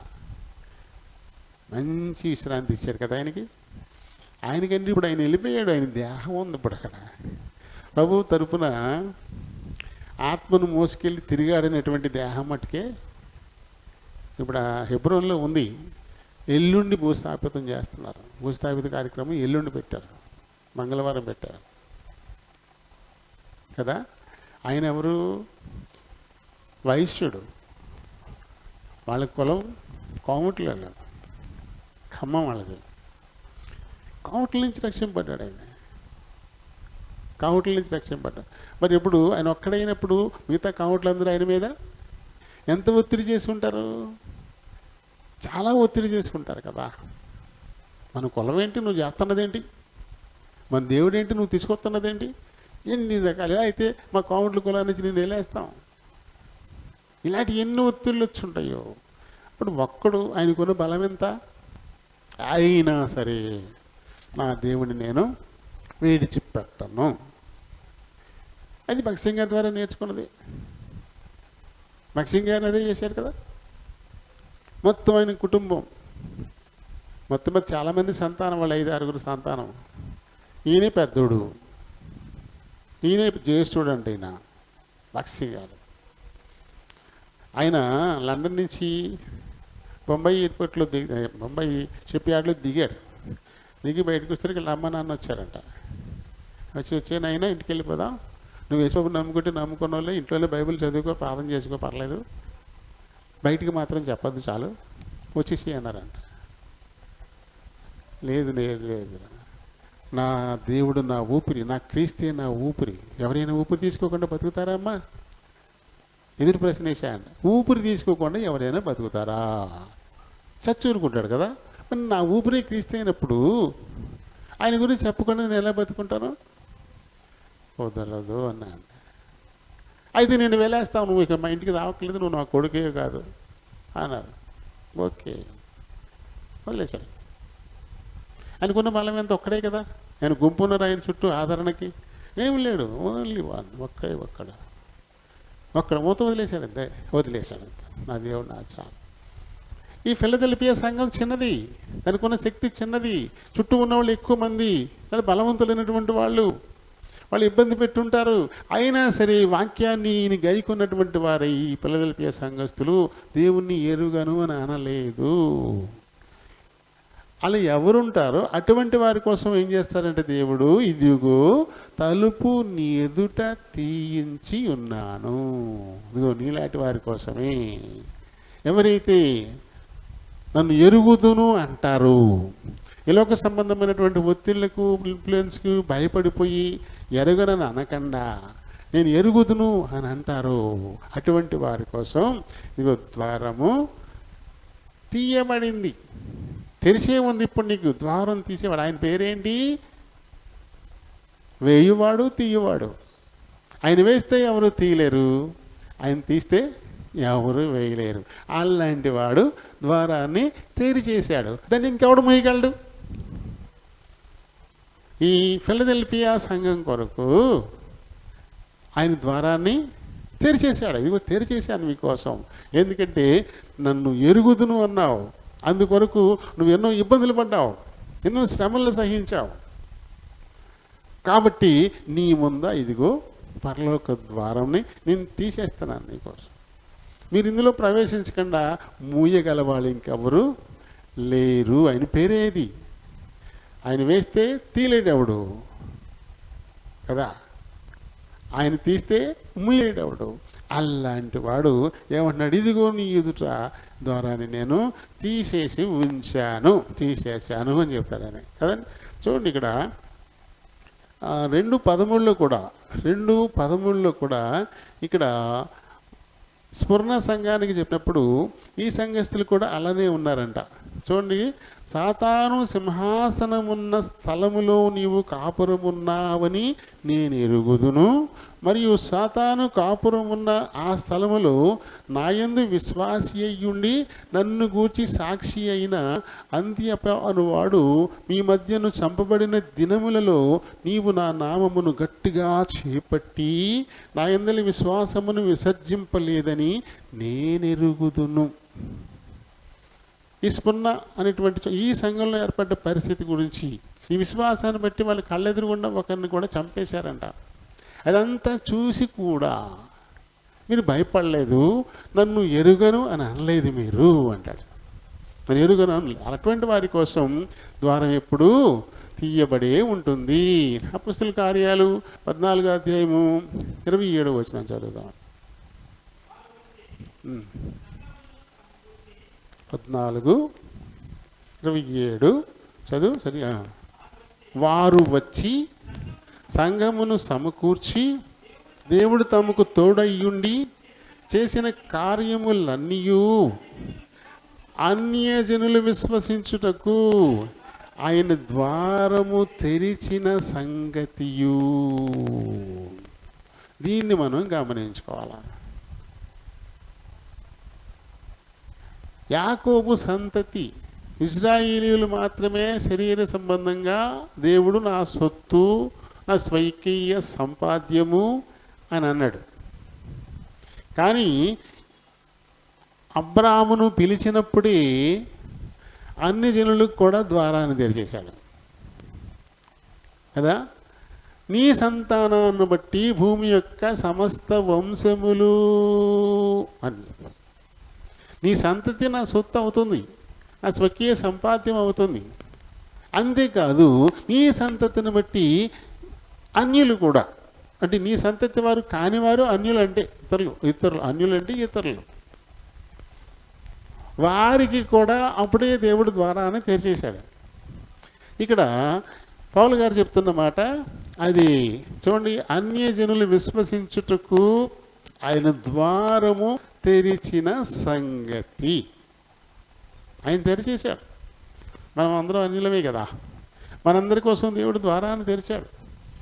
ఆయన చేసినటువంటి కార్యాలను మనం వినడం ద్వారా కదా విశ్వసించి మనం కూడా ఇందులోకి చేరడానికి వీలుగా మన కొరకు దేవుడు ద్వారాన్ని తెరిచి ఉంచాడు. ఇదిగో తలుపు తెరిచే ఉంది. అది మూయబడక మునుపు చూడడానికి వెళ్ళాలి, అంతే కదా.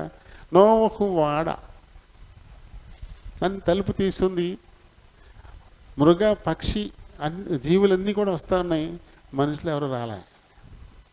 ఆ ద్వారం తెరిచింది, లోపలికి ఎవరైనా వస్తారేమో అని తెరిచాడు. అప్పుడు జోడి ప్రకారంగా అడవిలో ఉన్నటువంటి క్రూర మృగాలు వచ్చాయి, సాధు జంతువులు వచ్చాయి, పక్షులు వచ్చాయి, ఇవన్నీ వచ్చాయి. కానీ 120 సంవత్సరాల పాటు నోవహు సువార్త ప్రకటించిన వాటితో పాటుగా లోపలికి వచ్చిన వాడు ఒక్కడునూ లేడు. అన్నీ వచ్చేసాక తలుపు మూసేశాడు దేవుడు. తలుపు మూసేశాడు. మూసేసిన తర్వాత వర్షం మొదలైంది. ఇప్పుడు నీరు పెరిగిపోతుంది, అంతకే పెరిగిపోతుంది. ఇప్పుడు వచ్చి వాడ చుట్టూ చేరి నోవహు తాత, బాబాయ్, పెదనాన్న, మాయ తలుపు తీయి అంటున్నారు. వచ్చి ఇప్పుడు అది మూయబడింది. మూసిన వారు ఎవరు? దేవుడే.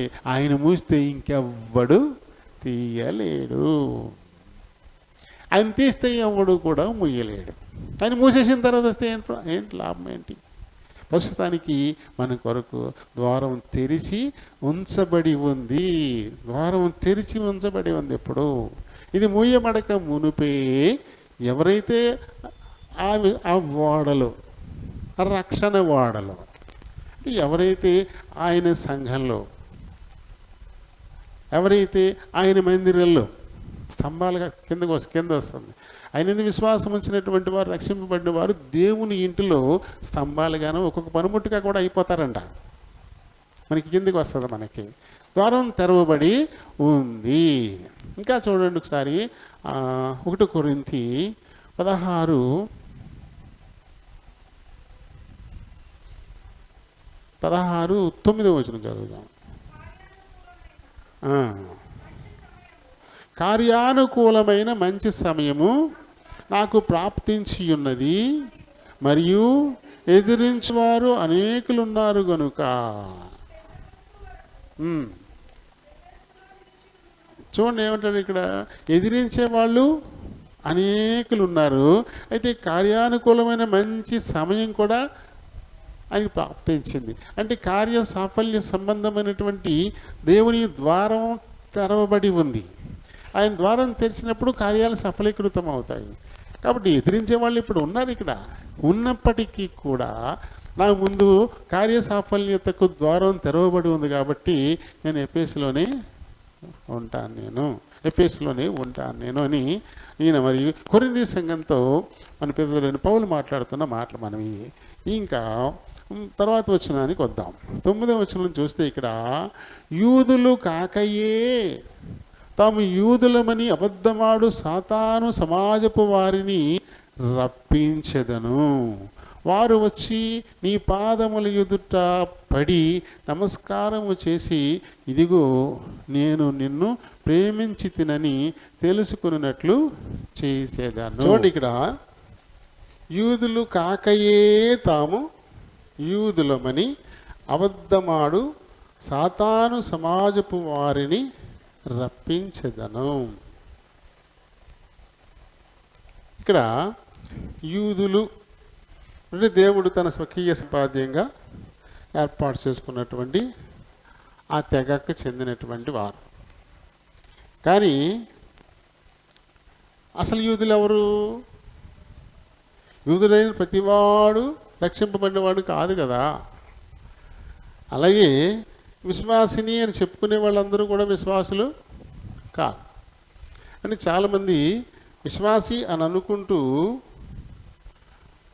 విశ్వాసికి తగినట్టుగా జీవించకపోవడం, అలాంటి వారిని అబద్ధికులు అంటున్నాడు. అలాంటి వారందరినీ కలిపి అబద్ధికుల సమాజం అంటున్నాడు. అబద్ధికుల సమాజం. మరి ఒకవేళ మనం అబద్ధికుల సమాజంలోకి చేరిన వారం అవుతున్నామేమో చూసుకోవాలా. యోహాను ఏమన్నాడు అంటే, మారు మనసుకు తగిన ఫలాలు ఫలించండి. అలా ఫలించినంతకాలం మీరు సర్ప సంతానమే, అంటే సాతాను సమాజమే అన్నాడు ఆయన. మత్తయి సువార్త 3వ అధ్యాయం నుంచి ఆయన చదువుకుంటూ వస్తే దానిలో ఉంటుంది. అనేకులు పరిసయ్యులు సద్దూకయ్యుల నుంచి కూడా బాప్తీసం పొందడానికి ఆయన దగ్గరికి వస్తే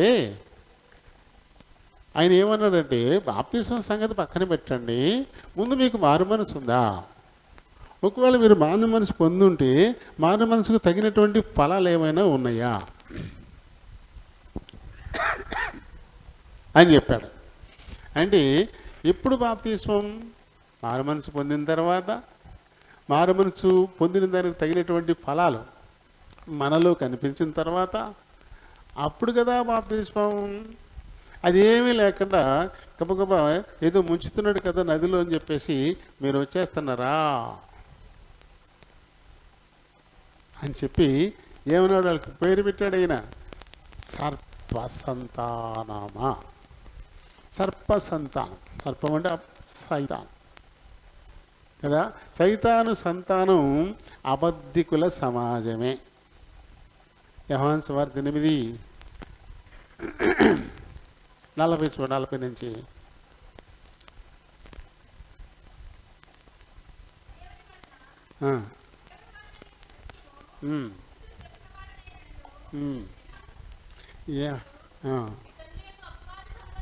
మీ తండ్రియగు అపవాది సంబంధులు, మీరు మీ తండ్రియగు అపవాది సంబంధులు. 44 నుంచి అన్నమాట. వాడు నరహంతకుడై ఉన్నాడు, సత్యమందు నిలిచిన వాడు కాడు, సత్యమే లేదు, అబద్ధమాడునప్పుడు తన స్వభావం అనుసరించే మాట్లాడును, వాడు అబద్ధికుడు, అబద్ధమునకు జనకుడై ఉన్నాడు. కాబట్టి అబద్ధికులందరూ సర్ప సంతానమే. ఇక్కడ ఈ పరిసయ్యులు సద్దూకయ్యులు బాప్తీసం తీసుకోవడానికి వస్తూ ఉన్నారు, కానీ వారికి నిజంగా మారు మనసు లేదు. మారు మనసు ఉంది అనడానికి రుజువులు ఏమీ లేవు, తగిన ఫలాలు కూడా లేవు. కానీ బాప్తీసానికి అయితే వచ్చేస్తున్నారు. ఎవరికి బాప్తీసం? మారు మనసు పొంది మారు మనసు తగిన ఫలాలు ఎవరు ఫలిస్తారో వారికే బాప్తీసం. కానీ వీళ్ళు మారు మనసు లేదు, ఫలాలు లేవు, బాప్తీసానికి వచ్చేస్తారు అంటే అబద్ధికులు. అందుకనే వారికి ఏం పేరు పెట్టేశాడు యోహాను గారు? సర్ప సంతానమా. సర్పం అంటే సైతానే. మీరు సైతాను సంతానం. సైతాను అబద్ధికుడు, వాడు ఆది నుంచి అబద్ధకుడు, అబద్ధానికి జనకుడాడు. కాబట్టి మీరు కూడా ఏం చేస్తున్నారు? వాడి బుద్ధిని బట్టి వాడు ఎలాంటి వాడు అలానే మీరు కూడా చేస్తూ ఉన్నారు అని చెప్పేసి అన్నాడు. ఇక్కడ ఆత్మ ద్వారా చెప్పేటువంటి సంగతులు ఏంటంటే, యూదులమని అబద్ధమాడు అన్నారు. వీళ్ళు అబద్ధికులు అంటే యూదులు కాదు, ధర్మశాస్త్రాన్ని అనుసరించి నడిచేటువంటి వారు కారు. కాకుండానే మేము అనుసరించి నడుచుకునేవారము అంటూ అబద్ధమాడుకుంటూ వస్తున్నటువంటి సమాజం. అంటే ఇలాంటి వారిని నేను మారుస్తానంటున్నాడు. ఇలాంటి వారిని మార్చేస్తాను, అలాంటి వారిని మార్చి నీ దగ్గరికి రప్పిస్తాను. వారు నీ పాదములు ఎదుట పడి నమస్కారము చేస్తారు వచ్చి. అప్పుడు నేను నిన్ను ప్రేమించాననే దాన్ని రుజువు చేస్తారు. నేను నిన్ను ప్రేమించాను కాబట్టి నీ వద్దకు ప్రస్తుతానికి అబద్ధంలో జీవిస్తున్న వారందరినీ కూడా తీసుకొచ్చి నీ పాదాల దగ్గర పడేస్తాను అంటాడు కదా. అంటే ఇక్కడ చూడండి, సాతాను సమాజం అనే మాట మరి 2:9 చూడండి. 2:9 నీ శ్రమను దరిద్రతను నేను ఎరుగుదును, అయినను నీవు ధనవంతుడివే. తాము యూదులమని చెప్పుకొనుచు యూదులు కాక సాతాను సమాజపు వారి వలన నీకు కలుగు దూషణ నేను ఎరుగుదును. ఈ సాతాను సమాజం వారు ఏం చేస్తారు? ఆ సమాజానికి చెందని వారిని దూషిస్తారు, చెందని వారిని శ్రమ పెడతారు, బాధ పెడతారు కదా. ఆ రకంగా నువ్వు శ్రమ పడుతున్నావు, ఆ విషయాన్ని నేను ఎరిగినటువంటి వాడినే, నేను ఎరుగుదును. ఒకవేళ ఈ లోక సంబంధంగా నువ్వు ఏ విధమైనటువంటి ధనము లేనివాడమని చెప్పేసి అనుకుంటున్నావేమో, కానీ నువ్వు ధనవంతుడవే అని చెప్పి. అంటే నిజంగా అన్యులు ఎవరు? మనం 73వ కీర్తనలో మనం చదువుతాం కదా, ఆసాపు ఏమనుకుంటాడు? ధనవంతులకి ఏ శ్రమలు లేవు, వాళ్ళు చాలా బాగున్నారు, మరి నాకేముంది దరిద్రత, దేవుడిని నమ్ముకుని ఉన్నాను కానీ నాకు ధనం లేదు నాకు అంటూ చాలా బాధపడిపోయాడు. చాలా బాధపడిపోయాడు ఆసాపు గారు కదా. అయితే ఏ ధనాన్ని కలిగి ఉన్నారు వాళ్ళు? లోక సంబంధమైన ధనం. యేసుప్రభు ఏం చెప్పాడు? భూమి మీద ఎవరు ధనవంతులు అవడానికి అపేక్షించద్దు, ఈ భూమి మీద ధనాన్ని దొంగలు ఎత్తుకెళ్ళిపోతారు, సిమ్మెట్లు తినేస్తాయి, కాబట్టి పరలోకంలో మీరు ధనాన్ని సంపాదించుకోండి అని చెప్పాడు యేసుప్రభు. కాబట్టి విశ్వాసులు పరలోకంలో ధనాన్ని సంపాదించుకున్నవారు, అవిశ్వాసులు ఈ లోకంలో ధనాన్ని సంపాదించుకున్నటువంటి వాళ్ళు. ఈ ధనం క్షయమైపోయేది, పరలోక ధనం అది అక్షయం, అది ఎప్పటికీ నీతోనే ఉంటుంది, ఎవ్వరూ నీ దగ్గర నుంచి దొంగిలించలేరు. కాబట్టి ఈ సంఘం ఈ లోకంలో పేద సంఘంలాగానే ఉండొచ్చు, మరి పేదవారిలాగానే ఉండొచ్చు, కానీ వాళ్ళు పరలోకంలో గొప్ప ధనవంతులు అనే మాట కదా. అయితే ఇక్కడ ఈ అబద్ధమాడు సమాజం అని ఇక్కడ కూడా ప్రస్తావించాడు, ఈ సంఘంలో కూడా. అంటే ఈ ఆయా సంఘాల్లో మరి ఎక్కువ మంది ఇలానే ఉంటున్నారండి. ఇప్పుడు చూడండి, క్రిస్మస్ వస్తుంది కదా, క్రిస్మస్ వస్తుంది. ఈ క్రిస్మస్కి అక్కడ లేని జనాలందరూ వచ్చేస్తారు చర్చిల కాడ. ఈ క్రిస్మస్ రోజునే కనపడతారు, మరి ఆ తర్వాత ఏమైపోతారు వీళ్ళంతా? వీళ్ళు అబద్ధమాడు క్రైస్తవులు, నిజ క్రైస్తవులు కాదు వీళ్ళు. నిజ క్రైస్తవులు ఎప్పటికీ ఉంటారు. ఈ అబద్ధమాడు క్రైస్తవులు ఆయా సమయాల్లోనే కనబడతారు. మేము కూడా ఉన్నాము, మేము క్రైస్తవులమే. వాళ్ళే ఎక్కువ పెత్తనం చేస్తారు. ఎప్పుడు మందిరానికి రానోడే ఆ మందిరాల కాడ ఆ రోజున ఎక్కువ పెత్తనం వాడే చేస్తారు. అంటే పెత్తనాలకే వాళ్ళు ఉంటారు. ఇలాంటి వాళ్ళందరినీ నేను మారుస్తాను, ఇలాంటి వాళ్ళందరినీ మార్చి తీసుకొచ్చి నీ ముందు మోకరింప చేస్తాను అంటున్నాడు. అయితే ఇక్కడ 2 గుంపులు కనపడుతున్నాయి కదా. ఒకటి అబద్ధమాడు గుంపు, ఇంకొకటి సత్యం చెప్పే గుంపు. ఇక్కడే ఉండొచ్చు 2 రకాల వాళ్ళు, ఇక్కడే ఉండొచ్చు. సత్యం కొరకు శ్రమలు సహించడానికి సిద్ధమైన వారు ఉండొచ్చు, శ్రమలు వస్తాయేమో అని తాత్కాలికంగా సత్యాన్ని వదిలేసేవాళ్ళు ఉండొచ్చు. 2 రకాల వాళ్ళు. అయితే అలాంటి వారిని కూడా నేను పూర్తిగా మారుస్తాను, పూర్తిగా మార్చి నీ దగ్గరికి తీసుకొచ్చి నీ ముందు వాడిని పారేస్తాను అంటాడు. చూడండి, యెషయి 45:14.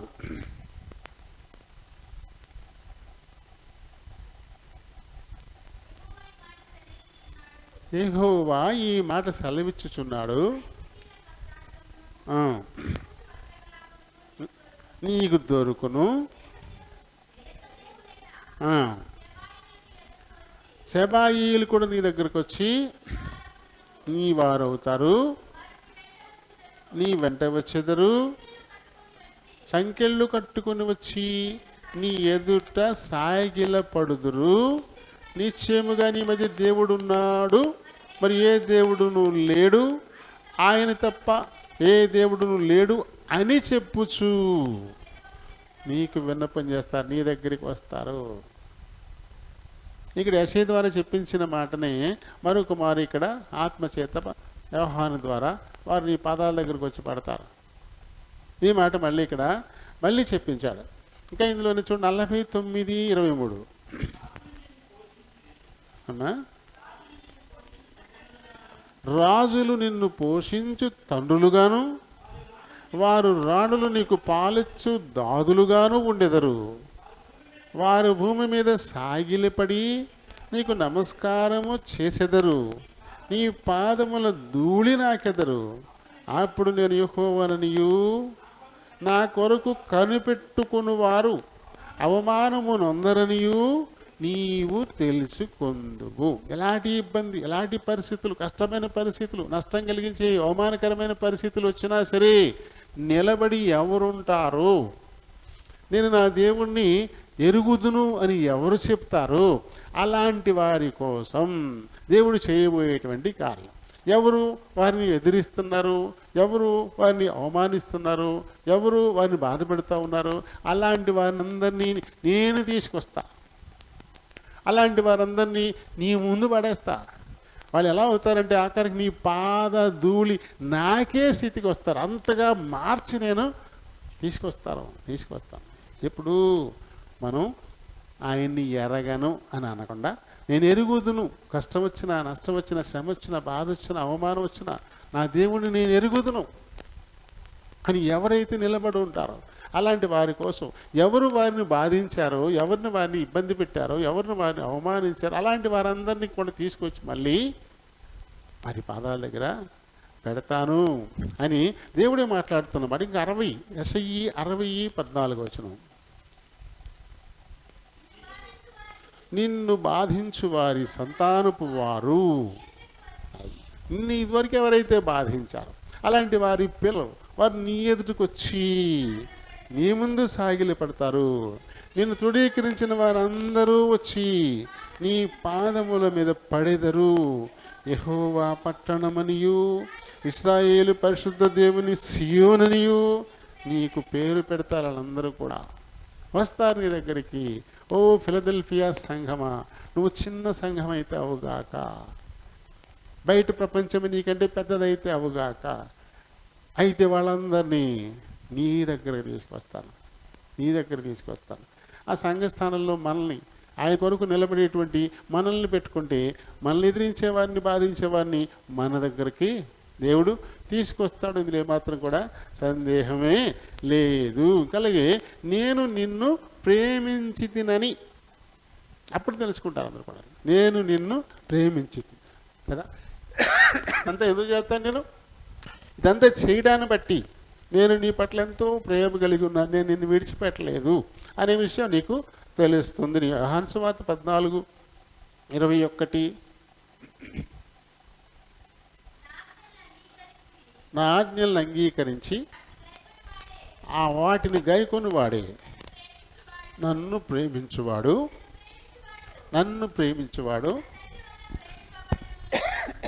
ఆ తండ్రి వలన ప్రేమించబడును,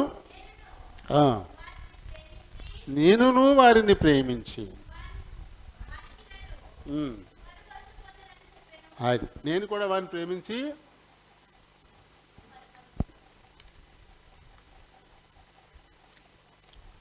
నన్ను నేను వారికి కనపరుచుకుంటాను. ఎవరైతే ఆయన ఆజ్ఞల్ని, కట్టడల్ని జాగ్రత్తగా అనుసరించి నడుచుకుంటారో, అలా నడవడం కోసం కొన్ని ఇబ్బందులు పడతారో, నష్టపోతారో, అవమానించబడతారో, అలాంటి వారిని అందరినీ నేను ఎంతగానో ప్రేమిస్తున్నాను, అటువంటి వారిని నేను ఎంతగానో ప్రేమిస్తున్నాను అని చెప్పి. మరి దేవుడు మనల్ని ప్రేమించేటువంటి వారిగా మనం ఉండడం అనేది అది చాలా అవసరం కదా. దేవుడు మనల్ని ప్రేమించేవారుగా మనం ఉండాలి. ఇంకలా వెళ్ళిపోదాం కిందకి, టైం అయిపోతుంది, స్పీడ్గా పరిగెడుతుంది. నాకేం ఇంకా అనుకున్నాను చాలా చిన్నది కదా, చిన్న విషయమే కదా, పెద్ద ఎక్కువసేపు ఉండదులే, గబగబా అయిపోద్ది అనుకున్నాను. కానీ ఇదేమో స్పీడ్గా ముందుకేమీ వెళ్ళట్లేదు. తర్వాత చూడండి 10వ వచనం చదువుదాం. 10వ వచనంలో ఏముంది? నీవు నా ఓర్పు విషయమైన వాక్యమును గైకొంటివి గనుక భూనివాసులను శోధించుటకు లోకమంతటి మీదికి రాబోవు శోధన కాలములలో నేను నిన్ను కాపాడేదను. శోధన కాలం అనేది రాబోతోంది. శ్రమల కాలం, మహాశ్రమల కాలం రాబోతోంది. ఆ వచ్చే కాలంలో నేను నిన్ను కాపాడతాను. ఇప్పుడు నువ్వు నా నిమిత్తము నువ్వు ఓర్చుకుంటున్నావు కాబట్టి అంటాడు. నా ఓర్మి కలిగి ఉన్నావు కాబట్టి నువ్వు, నా ఓర్పు అంటే నా నిమిత్తమైనటువంటి ఓర్పు, నన్ను నమ్మునందు వల్ల నీకు ఇబ్బందులు వస్తూ ఉన్నాయి, నన్ను నమ్మినందువల్ల నేను అవమానిస్తూ ఉన్నారు, నేను శత్రువుగా చూస్తూ ఉన్నారు, నేను హేళనగా చేస్తూ ఉన్నారు. ఈ విషయంలో నువ్వు ఓర్పు కనబరుస్తున్నావు కదా, ఈ ఓర్పుకు నేనిచ్చే ప్రతిఫలం ఏంటంటే మహాశ్రమల కాలం వస్తుంది, అప్పుడు నేను నిన్ను కాపాడుతానంటాడు. చూడండి, ఇందులోని ప్రకటనలో 15-16 అధ్యాయాలు తర్వాత చదువుకోండి. శ్రమలు వస్తాయి. అలాగే మత్తయి సువార్త 24 అధ్యాయంలో 21 వచనం నుంచి కూడా మహాశ్రమల కాలం గురించి యేసుప్రభు చెప్పడం జరిగింది. అలాగే దానియేలు 12 అధ్యాయంలో ప్రారంభం నుంచి కూడా ముందుగానే ప్రవచింపబడింది, మహాశ్రమల కాలం రాబోతోంది అని చెప్పేసి. ఆ మహాశ్రమల కాలంలో నేను నిన్ను ఆదుకుంటా, నేను నిన్ను కాపాడుతాను, నిన్ను కాపాడుతాను నేను. మరి ఈ విషయమై మరి రోమీలు రాసిన పత్రికలో మరి 3వ అధ్యాయం నుంచి మనం చదువుతాం కదా. అంతేకాదు శ్రమ ఓర్పును, ఓర్పు పరీక్షను, పరీక్ష నిరీక్షణను, ఈ ఓర్పు క్రీస్తు కొరకైన ఓర్పు, ఆయన నామం కొరకైన ఓర్పు, ఆయన నామాన్ని నమ్మినందుకు గాను వచ్చేటువంటి శ్రమల సంబంధమైనటువంటి ఓర్పు, టాలరెన్స్. దానికి మంచి ప్రతిఫలం ఉంటుంది నీకు. ఎవ్వరూ తట్టుకోలేనటువంటి మహాశ్రమల కాలం వస్తుంది. ఆ శ్రమల కాలంలో నేను చాలా భద్రంగా నిన్ను కాపాడుతాను. చూడండి, రోమా 12:12. నిరీక్షణ గలవారై సంతోషించుచు శ్రమయందు ఓర్పు గలవారై ప్రార్థన యందు పట్టుదల కలిగి ఉండండి. ఈ ఓర్పును నిర్లక్ష్యం చెయ్యొద్దు. ఇప్పుడు నువ్వు ఓర్చుకోవడాన్ని బట్టి నువ్వు భవిష్యత్తులో వచ్చేటువంటి మహాశ్రమల నుంచి నువ్వు కాపాడబడతావు, భద్రపరచబడతావు. ఆ మహాశ్రమల కాలంలో మనల్ని ఎవ్వడూ కాపాడలేడు, దేవుడు తప్ప. దానికి ఇప్పుడే పునాది ఓర్చుకోవడం. ఇది ఆయన పునాదిగా తీసుకునేటువంటి వాడు. అలాగే తెస్సలోనికలు రాసిన 2వ పత్రికలో 3:5 వచనం చదువుదాం. దేవుని యందలి ప్రేమయు, ఓర్పు ఎక్కడిది? క్రీస్తు చూపించినటువంటి ఓర్పే అది. అది మనం అసాధ్యమైనది ఏం కాదు.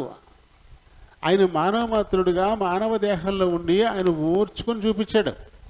అది ఓర్చుకోవడం మనకి అది కష్టమేమీ కాదు, అది మరీ ఇబ్బందికరమైన పరిస్థితి ఏమీ కాదు, అసాధ్యం అసలే కాదు.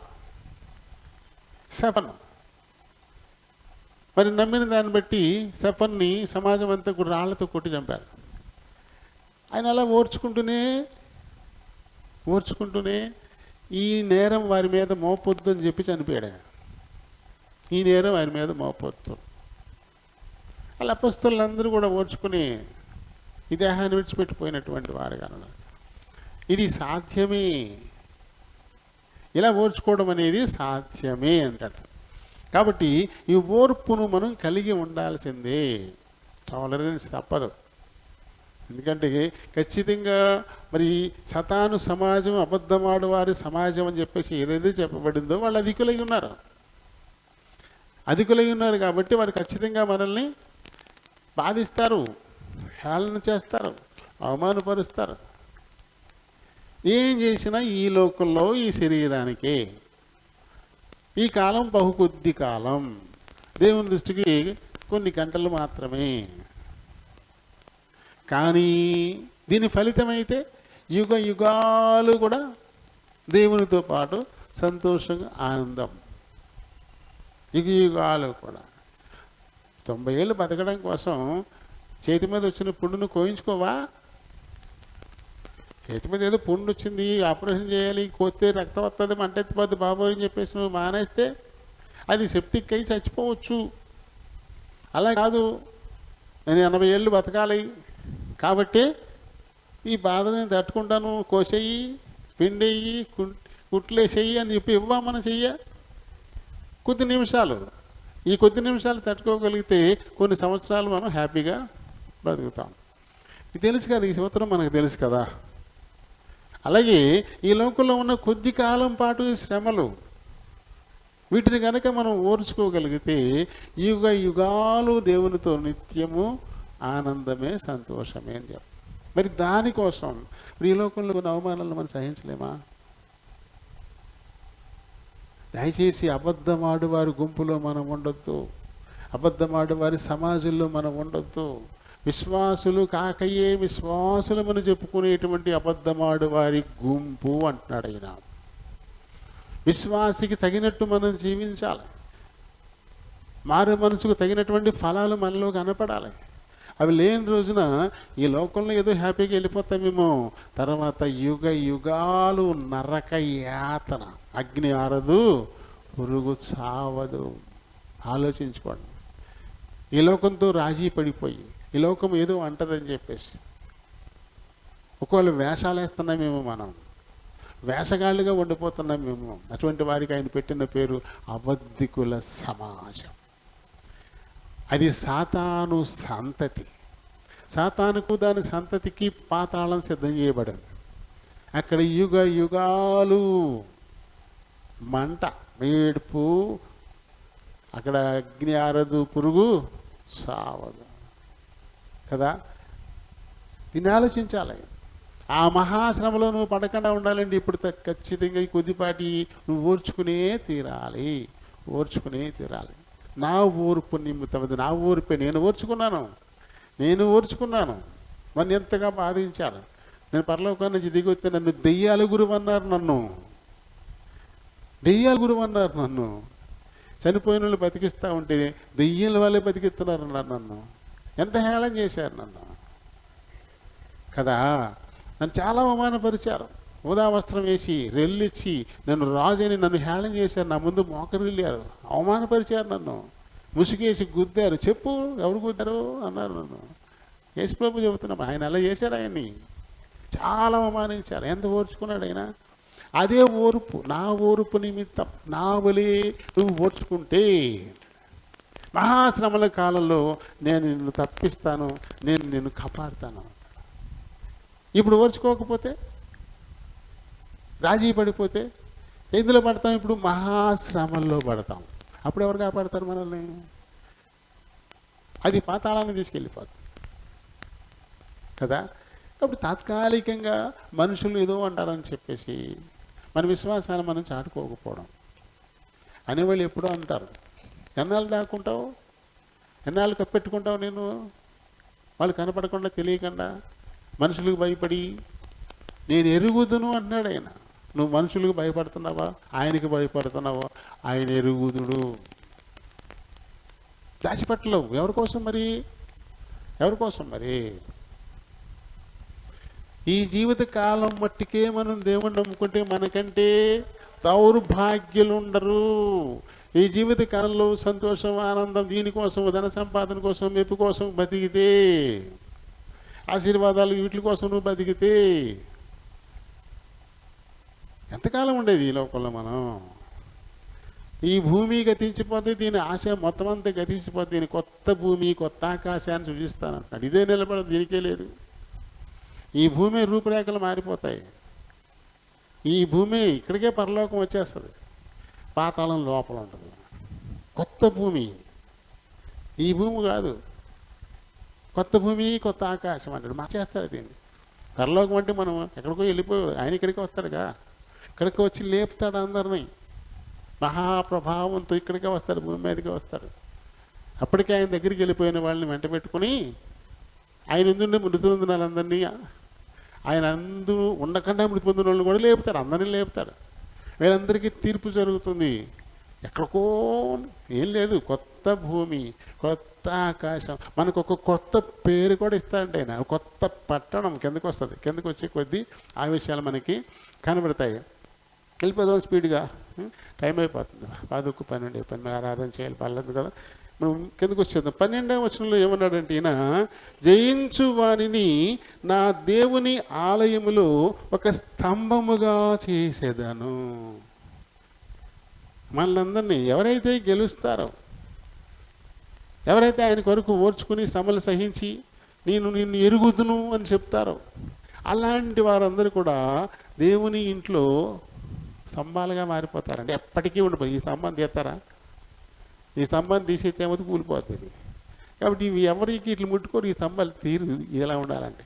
అలాగే అలా ఎవరైతే చేయిస్తారో వాళ్ళు స్తంభాలు అయిపోతారండి అక్కడ. అంటే ఇక శాశ్వత కాలము దేవుని ఇంట్లోనే ఉండిపోతారు అని చెప్పేసి అనడానికి ఈ పదాన్ని ఇక్కడ మరి వాడినట్లుగా మనం చూస్తాం. చూడండి, ఎఫెసీయులకు రాసిన పత్రిక 2వ అధ్యాయము 19వ వచనం నుంచి చదువుదాం. కాబట్టి ఇక మీదట పరిజనులు పరిశుద్ధులతో ఏక పట్టణస్థులను దేవుని ఇంటి వారునై ఉన్నారు. ఈ ఇంటికి, ఈ దేవుని ఇంటికి ఫౌండేషన్ స్టోన్ ఎవరు? క్రీస్తే. అంటే ఒక ఫౌండేషన్తో ఉంటే ఇల్లు అయిపోద్దా? అవుది కదా. ఇంకా ఇల్లు కట్టాలంటే చాలా స్తంభాలు ఉండాలి కదా. మిగతా వాళ్ళందరూ ఆ స్తంభాలు అవుతారన్నమాట. ఆయన మూలరాయి, ఆయన మూలరాయి. తర్వాత చదువు. ఆ అపోస్తలులను ప్రవక్తలను వేసినటువంటి పునాది మీద మీరు కట్టబడ్డారంటే ఆయా స్థానంలో మీరు అమిరిపోయారు. ఒక స్తంభంగానో మరొకటిగానో దేవుని ఆలయంలో లేదా ఆయన పట్టణంలో మీరు అక్కడ అమిరిపోయారు అంటాడు. ఎంత గొప్ప విషయం అది. దేవుని పట్టణంలో నువ్వు ఒక స్తంభంగా ఉండిపోవడం, అందులో అవసరమైనటువంటి ఒక పనిమిట్టిగా నువ్వు ఉండిపోవడం, ఎప్పటికీ దేవుని ఇంట్లోనే ఉండిపోవడం. ఈ లోకాన్ని ఎవరు జయిస్తారు అంటే ఈ లోకంలో ఎదురయ్యేటువంటి శ్రమలన్నింటినీ తట్టుకొని ఆ దేవుణ్ణి నేను ఎరుగుదును అని ఎవరు నిలబడతారు? అలాంటి వారు దేవుని ఇంట్లో పనిముట్లుగా మారిపోతారంట. అలా చేసేస్తారు, స్తంభాలుగా ఉంచేస్తారంట మనల్ని కదా. మీరు దేవుని ఆలయమై ఉన్నారనియు దేవుని ఆత్మ మీలో నివసించుచున్నదనియు. మనమే దేవుని ఆలయం అంట. అంటే ఆలయంలో ఒక పాట ఆలయమే కదా. ఇది ఆలయమే, ఇది ఆలయమే, అది ఆలయమే, అది ఆలయమే. ఇది మొత్తం ఈ స్తంభాలన్నీ ఆలయమే కదా. దేవుని ఆలయమే ఇది అంటే ఎన్ని ఆలయమే, ఇది దేవుని ఆలయమే. ప్రభు ఇంట్లో మనం స్తంభాలుగా ఉంటే మనం దేవుని ఆలయమే. ఆ విషయాన్ని మర్చిపోతూ ఉన్నారంటాడు. మర్చిపోయి దాన్ని పాడు చేస్తున్నారు. మీరు పాడు చేస్తే ఏం చేస్తాను? నేను ముందు పాడు చేస్తాను నేను అంటాడు. నేను మిమ్మల్ని పాడు చేసేస్తాను అంటాడు. ఇంకా అలాగే చూడండి, 1 కొరింథీ 3:17 పాడు చేస్తే, తర్వాత 6:19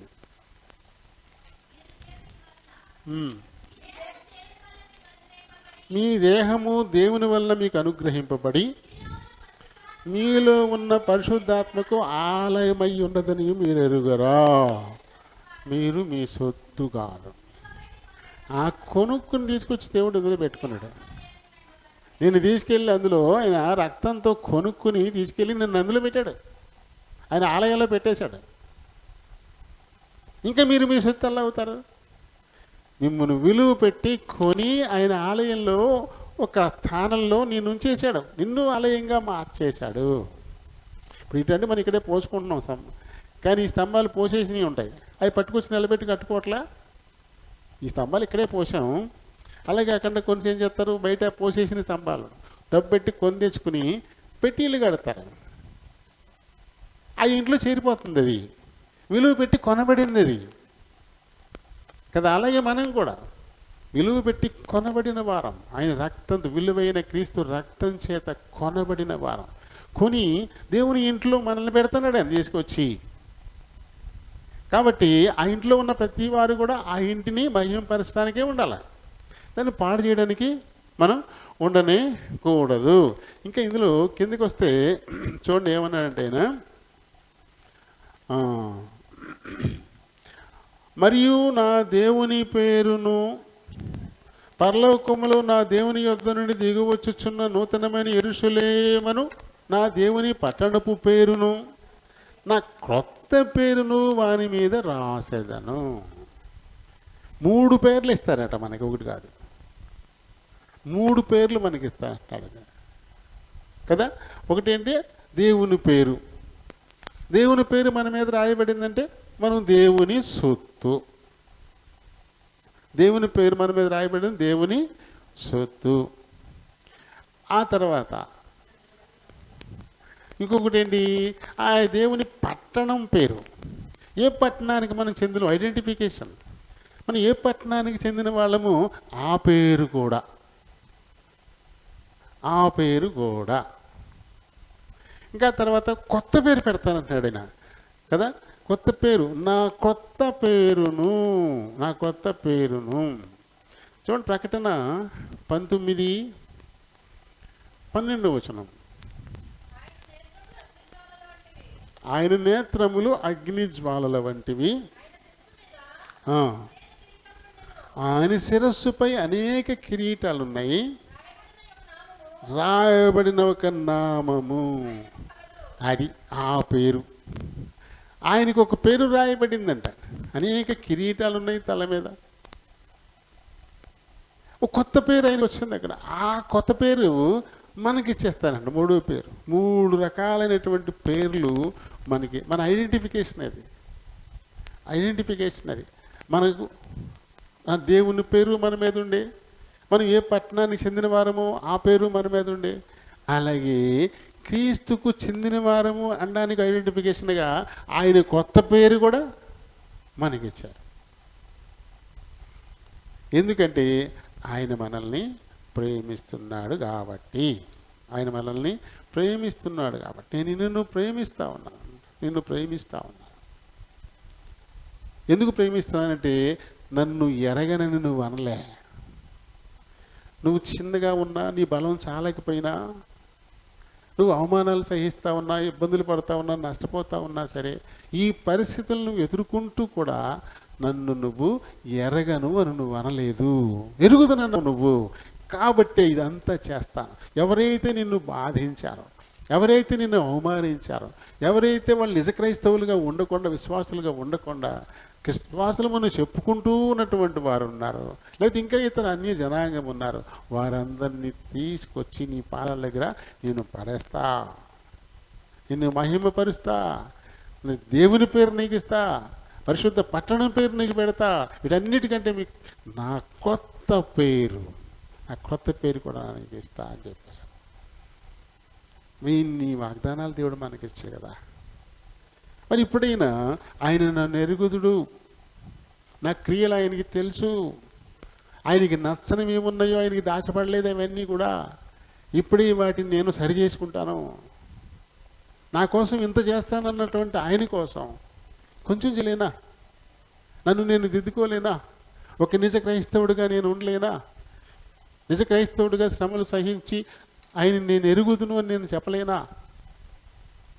ఇది కావాలి మనకెప్పుడు. లేకపోతే వచ్చే క్రిస్మస్ ఏం బాగోదు మనకే, ఉత్తి క్రిస్మసే.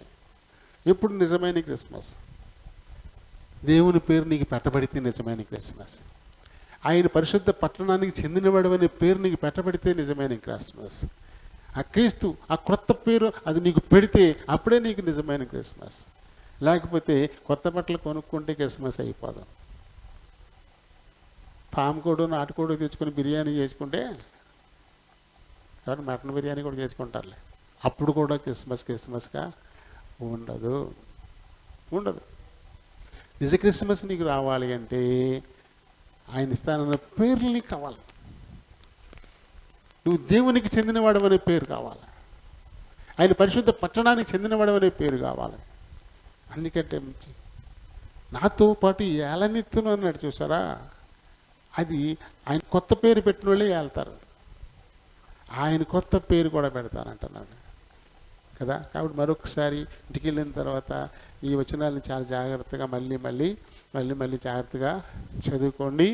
మరి ఆ రకంగా దేవుడు మన జీవితాల్లో వచ్చే క్రిస్మస్ నిజమైన క్రిస్మస్గా ఉండేలా మార్చుకోవడానికి మనకి సహాయం చేయనుగాక. ఆమేన్.